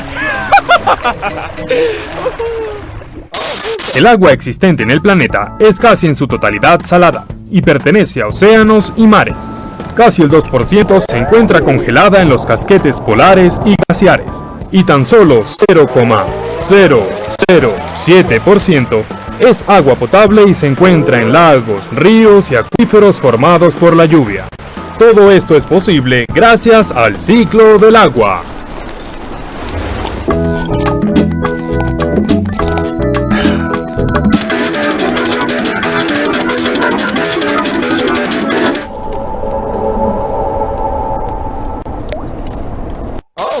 Debido al calor producido por el sol, el agua de mares, ríos y pantanos se convierte en vapor. Este gas sube a la atmósfera creando grandes cúmulos de nubes. Al enfriarse, el vapor se condensa en partículas pequeñas de agua, que se van juntando hasta formar gotas que se precipitan debido a su tamaño. A pesar de que la mayor precipitación ocurre sobre el océano, la que cae en la superficie terrestre se infiltra en la tierra para recargar mares, ríos y pantanos, donde todo vuelve a comenzar. Está determinado que el ciclo del agua ha sido modificado por el ser humano. Por favor, quiero ser libre. No quiero ser embotellada. Por favor, no quiero ser embotellada. Oye, ¿cuál es la lloradera, chico? Si todos vamos a terminar el mal. Disfruta el viaje, Cere. También se utiliza en las industrias para diluir químicos, fabricar plásticos y extraer petróleo. El agua utilizada y sucia es enviada nuevamente al cauce de los ríos y circula contaminada hacia el mar, lo cual es asqueroso. ¡Esto es horrible! Para variar, los humanos haciendo todo mal con la naturaleza. Locutor, ¿tú eres humano? Claro, soy humano. ¡Entonces estás despedido! Yo soy el dueño del programa. ¡Me lleva las berenjenas fritas y todos los vegetales que han muerto en ese... Tranquilo, Benito. Y así finaliza otro capítulo de nuestro Oh Mundo.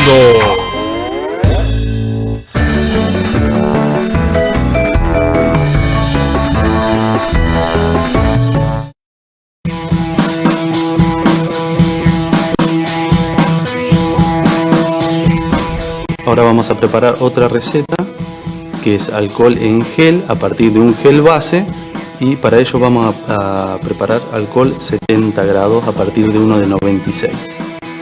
Para ello hay que medir 72 mililitros de alcohol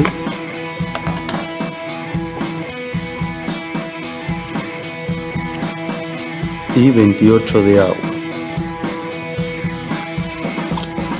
Esto es alcohol 70, para hacer 100 mililitros las proporciones son 72 mililitros de alcohol 96 y 28 mililitros de agua estilada. Para hacer el alcohol en gel se necesita gel neutro o gel base, que se consigue en la farmacia, se pide así.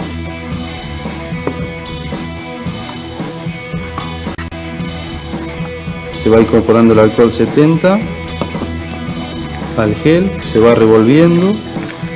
Y esto se incorpora hasta que el gel esté chirlo o un poco más líquido, que no pierda mucho la consistencia, pero que no quede muy pesado tampoco.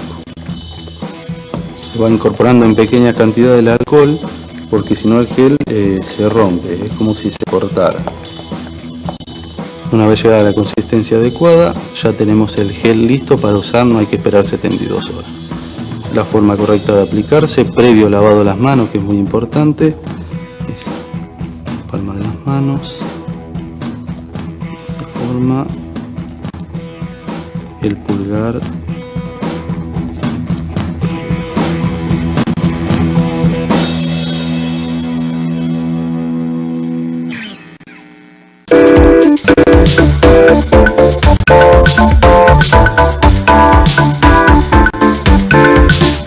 Son las 8:34 de la mañana y continuamos en este Café Nacional. Hoy nos sentamos a conversar a propósito de que hay mucha gente que está en la casa, y no solo que está en la casa, sino que, por ejemplo, y yo esperaría que el fin de semana no hayan salido más allá de ir al supermercado a comprar alguna cosa indispensable, por supuesto para la familia. Y eso hace que estemos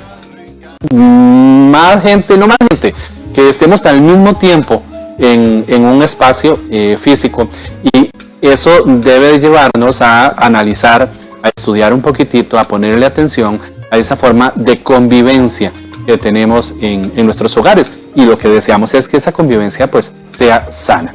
Por eso esta mañana nos acompañan don Álvaro Campos, quien es el coordinador y fundador del Instituto WEM, a quien le agradecemos que esté con nosotros. Bienvenido, don Álvaro.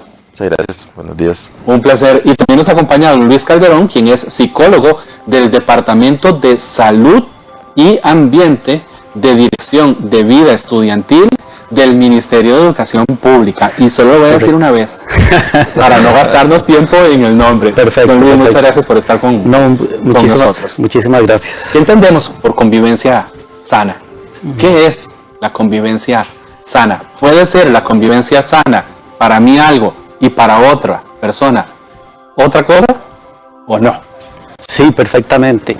Yo primero quisiera, antes que cualquier otra cosa, dar las gracias al canal, darle las gracias a Álvaro Campos, de parte de la Dirección de Vida Estudiantil, por acompañarnos hoy. Bueno, ustedes por abrirnos las puertas y a Álvaro por acompañarnos hoy. Sí, efectivamente, bueno, estamos en una coyuntura alrededor del tema del COVID, donde los hombres particularmente nos incorporamos a la cotidianidad del hogar, de lo doméstico, y los hombres, por la forma en que fuimos construidos, socializados, tenemos una forma particular de relacionarnos, de convivir con nuestros hijos e hijas, por lo que ese tema, digamos, desde MEP nos preocupa.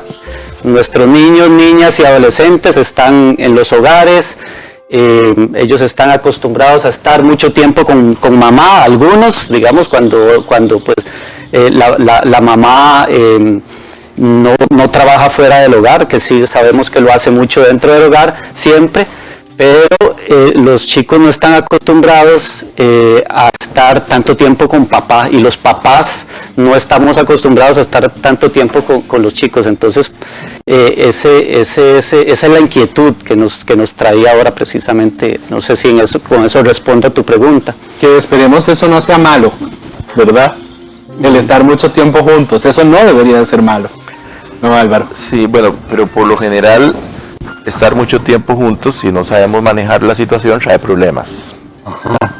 Cuando la gente pasa mucho tiempo en la casa, se pelea más, porque hay tensiones propias de la convivencia. A veces aprender a convivir es aprender a manejar diferencias. Y por esa razón, cuando hay feriados, normalmente, cuando la Semana Santa, las vacaciones, aumentan los pleitos, ¿verdad? Pleitos entre padres e hijos, en relaciones de pareja. Bueno, el 911 reporta siempre aumento de casos de violencia doméstica, de violencia contra las mujeres, cuando hay periodos de mucho tiempo de convivencia, o a veces un fin de semana, ¿verdad? Entonces, esto hace de que tengamos que aprender a convivir con los seres cercanos, se supone, con las personas que tenemos vínculos más estrechos, a quienes deberíamos de tener más confianza. Aprendamos a convivir con ellos en armonía, ¿verdad? Aprendiendo a manejar la tensión, esto con o sin coronavirus, ¿verdad? Sí. Lo que pasa es que la coyuntura actual genera, digámoslo así, una especie de convivencia entre comillas forzada. Mucha gente tiene que quedarse en la casa, y la gente que tiene que salir a trabajar igualmente es de trabajo a la casa, ¿verdad? Y no a otro lado, ¿verdad? Entonces eso hace de que se cambien las rutinas de la vida cotidiana sin estar preparados acerca de cómo debemos manejarlo, ¿verdad? Y además venimos cargados de tensión externa. De alguna manera la calle está tensa, y la gente está tensa, y el mundo está tenso, ¿verdad? Y hay gente que vive esto como una cuestión apocalíptica, ¿verdad? Entonces hay mucha tensión que no sabemos manejar. Vamos a la casa o estamos en la casa. ¿Cómo podemos potencializar el bienestar en la casa ahora que forzadamente tenemos que estar un montón de horas juntos, ¿verdad? El otro día, de manera somera, lo mencionábamos, o yo hacía alusión a eso. Tiene que ver también con, y por eso al principio de la entrevista fuera de micrófonos yo lo mencionaba, tiene que ver con la parte física de la cercanía y las posibilidades de tener un espacio más grande o más chico de acuerdo a las familias, o las familias más numerosas o más pequeñas, porque, por ejemplo, digamos que, y lo planteo así, y ustedes me dicen, no, es que eso no es cierto. Una familia en donde sea los papás o solo la mamá o solo el papá y un hijo, por ejemplo, muy probablemente se generen ante este encierro o esta convivencia forzada que estamos teniendo, se generen menos conflictos que una familia en donde está el abuelo, están 3 chicos, hay 2 de esos son adolescentes, uno es muy pequeñito, y están los 2 papás y los espacios son más pequeños. Eso tiene que ver. Claro, todas esas son variables que suman, ¿verdad? Que suman. Sabemos, en Costa Rica sabemos que hay gente que vive en espacios muy pequeños, espacios muy estrechos, incluso espacios donde no vive solo una familia, viven muchas familias.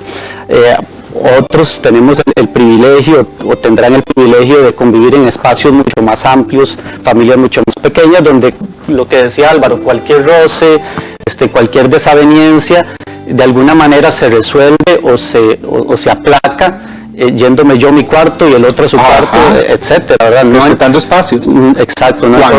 Cuando hay espacio, mucha gente vive hacinada, ¿verdad? Entonces ahí es donde hay que aprender, como dice Álvaro, aprender la convivencia. A mí ahora que escuchaba a Álvaro me acordaba de una especie de fábula que había leído hace tiempo de los puercoespines, ¿verdad? Que ellos en invierno necesitan acercarse para darse calor, pero mantener cierta distancia para no pulsarse con las espinas. Entonces es un poco lo que tenemos nosotros que aprender a hacer en este momento. Para los hombres, lo hablábamos también ahora antes en la salita de afuera, para los hombres puede ser una oportunidad esto, una oportunidad de acercarnos a nuestros hijos, una oportunidad de renovar, resignificar las relaciones con nuestros hijos e hijas. Puede ser una oportunidad para muchas cosas, ¿verdad? Para restablecer cosas, para el diálogo, etcétera. Pero como bien decía Álvaro, los reportes de violencia en épocas donde estamos todos juntos se elevan. Incluso los reportes no solo que da el INAMO, el mismo hospital de niños y niñas, ellos reportan mayores situaciones de abuso en tiempos como la Navidad, etcétera, ¿verdad? Que es donde la familia convive muchísimo más. ¿Don Álvaro? Sí, tal vez es importante plantear esto como retos, porque esto lo podemos ver como una oportunidad para mejorar todos, para crecer como familia en este caso. Algunos retos que hay que tener presentes. El primer reto es definir reglas, pero no caer en el autoritarismo. O sea, no convertir la casa ahora en régimen militar, donde ahora paso dando órdenes, paso controlando, paso haciendo checklist de qué está haciendo la gente, ¿verdad? Estoy esperando que suene la sirena para el recreo. Prácticamente, ¿verdad? Entonces somete la casa sin un régimen. Tenemos que ser flexibles. Hay reglas y ya sabemos que hay una regla fundamental que tiene que ver con todas las medidas de higiene que hay que tener y otras que puedo mencionar ahora, pero dentro de un clima de flexibilidad, no de rigidez, ni de modo de pánico. Es que, por ejemplo, hay gente que se ha quejado, sobre todo jóvenes, que dicen, es que hablar con mis papás es exactamente como estar hablando, parece como que el mundo se fuera a acabar ya mañana, pasen en modo trágico y dando órdenes todo el día, ¿verdad? No, es que una cosa es definir las reglas y otra cosa es caer en esto. Entonces el primer reto es no caigamos en el autoritarismo ni en un modo tampoco catastrófico. Álvaro, que también puede ser, esto lo voy a mencionar y cuando regresemos de la pausa, porque tenemos que ir a una pausa ya casi, lo comentamos y lo ampliamos, que también tiene que ver un poquitito como con la visión de mundo que tengamos, la concepción o la forma en la que interpretamos una situación X. Por ejemplo, una persona de 40 y tantos años, padre de tantos hijos, puede que la situación del COVID-19 la asuma de determinada manera, pero un chico de 16 años puede asumirlo de otra manera y que ahí entre en conflicto. Pero vamos a hacer la pausa y cuando regresemos entonces lo abordamos y lo manejamos desde esa parte de diferencias generacionales que pueden surgir en nuestra familia. Son las 8:44 de la mañana, vamos a hacer una pausa y ya casi regresamos. Esto es Café Nacional.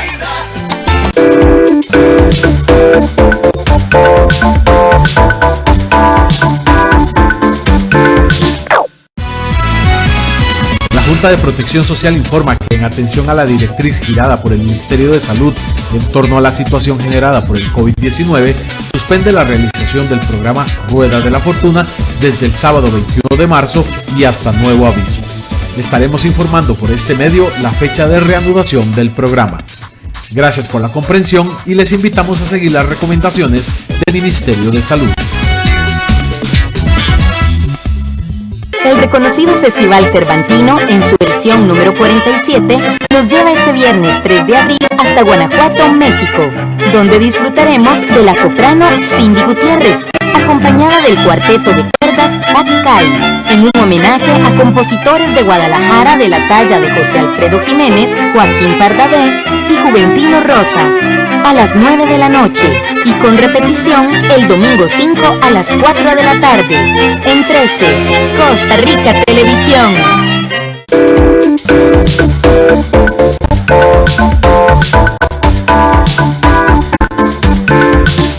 Regresamos a este Café Nacional. Hoy nos sentamos a conversar y hemos hablado en la primera parte de la entrevista sobre la convivencia, sobre los problemas que pueden surgir.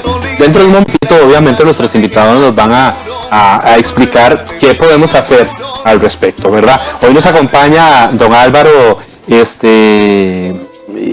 Campos, director, ya se me fue aquí, el coordinador y fundador del Instituto WEN, y también nos acompaña don Luis Calderón, psicólogo del Departamento de Salud y Ambiente de la Dirección de Vida Estudiantil del MEP. Yo decía antes de irnos a la pausa comercial que existen diferencias generacionales, obviamente, en nuestras familias, y eso puede propiciar también que la situación de convivencia se complique un poco. Sí, claro. Vamos a ver. Hay dos diferencias que hay que hacer, lo que tiene que ver con la parte generacional y lo que tiene que ver con género, para cosas diferentes. Okay. A mí me gustaría mencionarlo también. Obviamente no es lo mismo tener un bebé de menos de 2 años que está empezando a interactuar, un niño, una niña de menos de 6 años, de alrededor de 6 años, que está aprendiendo a convivir, ¿verdad? A un niño de 7, una niña de 7 a 12 años que ya puede cooperar, que ya puede ser corresponsable incluso de algunas tareas en el hogar, a un adolescente que con los adolescentes, y creo que ahora Álvaro puede profundizar mucho más en esto, los adolescentes en la relación con los adultos generan cierto conflicto, porque los hombres particularmente, que es lo que queremos también enfatizar hoy, los hombres en la casa tendemos a ser controladores, es parte de la forma en cómo fuimos construidos, ¿verdad? Necesitamos tener control casi que de todo. Y el adolescente, más bien, por el contrario, él quiere salirse, ¿verdad? Él está en esa búsqueda de independencia y entonces quiere salirse de ese control que ya no tanto por la condición de género, sino por edad. Sino por edad, exacto, exacto. Entonces, eso es de las cosillas peligrosas y de las cosillas que hay que tener claras a la hora de establecer reglas, como decía Álvaro, establecer reglas, límites, porque tiene que haber ese nivel de flexibilidad, porque donde hay rigidez las cosas se quiebran, ¿verdad? Ese es un defecto que tienen las cosas rígidas, se quiebran, y cuando se quiebran se desbordan, ¿verdad? Entonces creo que por ahí el enfoque. Sí, esto nos lleva entonces como reto a otras habilidades que hay que desarrollar, como negociar. Pero para negociar hay que escucharnos y comunicarnos. Y comunicar no es dar órdenes. Comunicar es expresar pensamientos, deseos, necesidades, emociones, porque esto genera muchas emociones, desde el miedo, desde, qué sé yo, angustia, de enojo, etcétera. Entonces, ¿cómo poder? El gran reto es aprovechar esto para negociar, para hablar, para expresar, sin que caiga esto en órdenes o en que alguien está pegando gritos, ¿no? De alguna manera poder expresar lo que me gusta o lo que me disgusta, lo que quisiera de los demás en un ambiente de tranquilidad. Esto puede sonar muy utópico, pero así deberíamos de funcionar cuando estamos acompañados. Y en una familia así deberíamos de funcionar. Porque Porque en esto hay que ponerse de acuerdo para muchas cosas, es muchas horas juntos, ¿haciendo qué? ¿Verdad? Entonces hay que inventar cosas, hay que crear cosas, porque podría ser todo el mundo junto, pero cada quien metido en su celular. ¿Okay?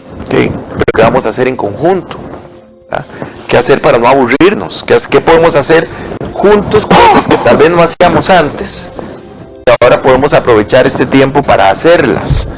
Entonces tenemos que tener una mente no solo flexible, que era ahora la anterior, sino de una mayor apertura para ser creativos y poder negociar, que nos lleva a estas habilidades comunicativas y a estas habilidades de expresar emociones. Y eso todos, hombres, mujeres, adolescentes, todos. A eso iba Álvaro, porque por ejemplo, digamos que a mí el sentido común me podría decir que en este momento, antes del COVID-19, en todas nuestras casas, independientemente de la conformación que pueda tener nuestra familia, tiene que haber reglas. No pudimos haber esperado que llegara el COVID-19 como para decir, bueno, ahora sí vamos a poner reglas. Digamos que eso estaría un poco difícil. Pero ahora que Álvaro lo menciona, y yo digo, ese consenso al que se llega, y me estoy poniendo en los zapatos de los y las muchachas, adolescentes o los chicos, ¿no? Se puede llegar a ese consenso, pero como familia y no necesariamente solo como con direcciones o indicaciones de padres hacia hijos, sino de una manera todavía más consensuada. Sí, claro. Hablábamos ahora de las diferentes etapas. Obviamente, pues hay entre menos edad, digamos que es más limitada, digamos, la posibilidad que tenemos de darle esa posibilidad de que opine, de que establezca, pero siempre debe ser escuchado, desde el más pequeño debe ser escuchado. Pero con muchísimo más razón en el caso de los adolescentes. La persona adolescente tiene mucho que decir, tiene mucho que aportar, tiene mucho que proponer. Y como bien decías vos, las normas probablemente han estado ahí, incluso puede ser que no se hayan conversado, pero están ahí, digamos que porque son necesarias, porque son parte de lo cotidiano. Pero ahora el partido se alargó, ¿verdad?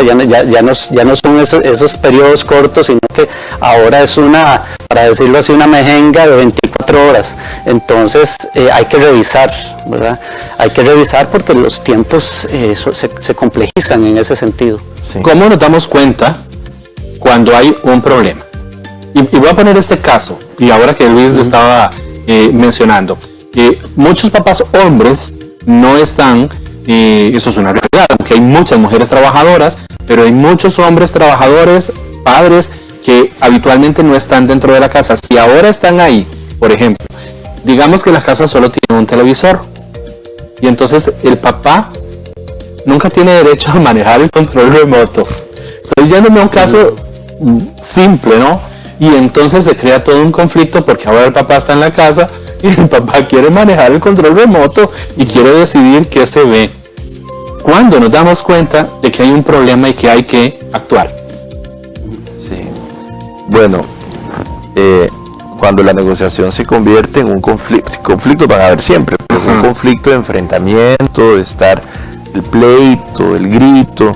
Tomemos en cuenta que a propósito de estos retos, uno de los retos es cómo vamos a repartirnos las labores domésticas entre todos y ser corresponsables todos. Okay. Ese tema debería ser siempre, pero esto nos obliga a eso. Segundo, ahora lo tenemos más visible, más palpable. Claro. Segundo, hay ciertas cuestiones obvias, no se puede salir de la casa, o no se debe salir de la casa, a no ser estrictamente necesario, entonces es estar dentro de la casa. Y esto es en general para todos, no solo podemos decir es que el adolescente necesita salir en la calle. ¿Qué pasa con personas que necesitan, que están acostumbrados a estar saliendo, que estar muy poquito en la casa, estar compartiendo con amigos o con quien sea? O sea, hay que estar en la casa, entonces entre las reglas está oficios domésticos entre todos y todas, no vamos a salir, vamos a estar dentro de la casa. Entonces eso se suma a, digamos, a las reglas que han habido siempre, y luego vamos a cuidarnos, porque aquí debe ser me cuido y te cuido, pero cuidar no es controlar, convertirse en detective del otro.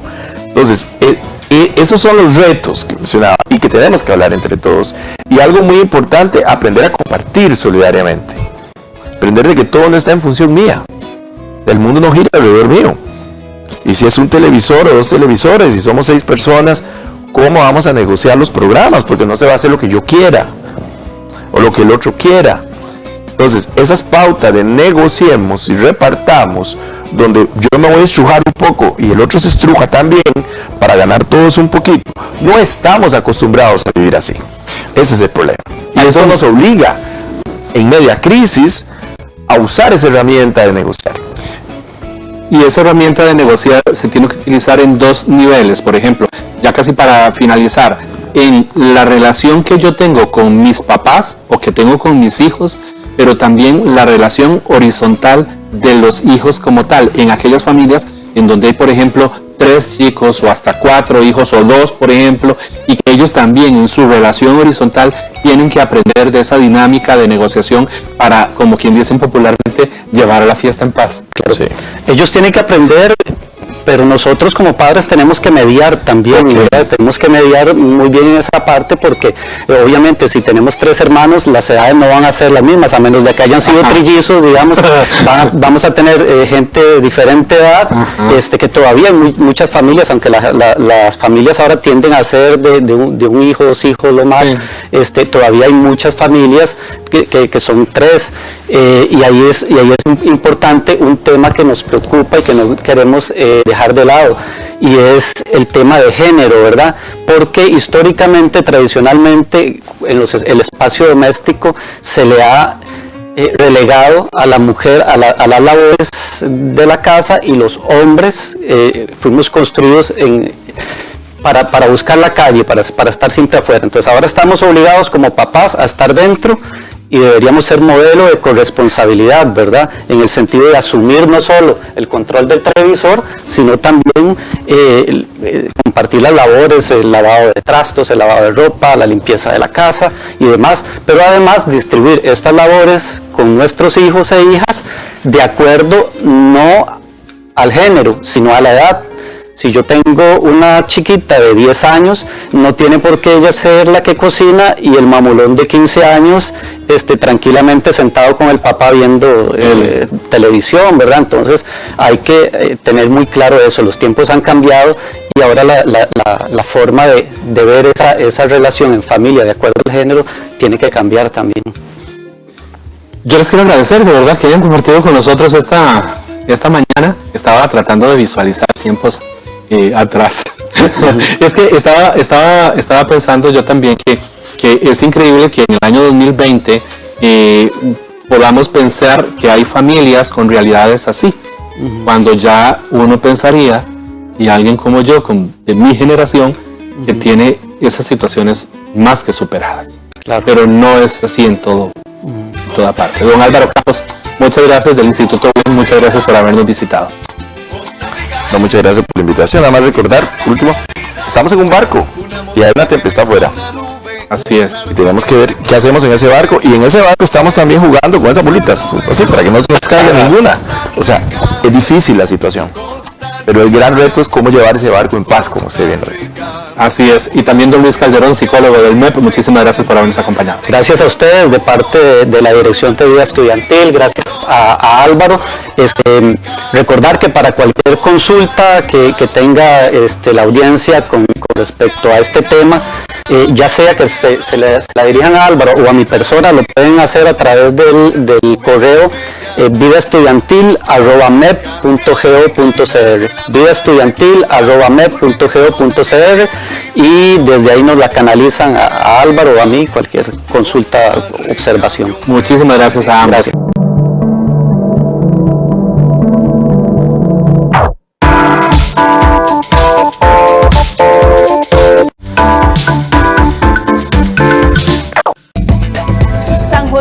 Es la provincia de la que vamos a realizar el platillo el día de hoy. Bueno, esto es un lomo relleno tradicional. Aquí no podemos alejarnos mucho de la innovación, pero lo que nos interesa es el sabor nativo de cada platillo. Si se quiere llorar, patalear, brincar y salir corriendo, pues que Dios lo acompañe, porque está representando su cocina aquí.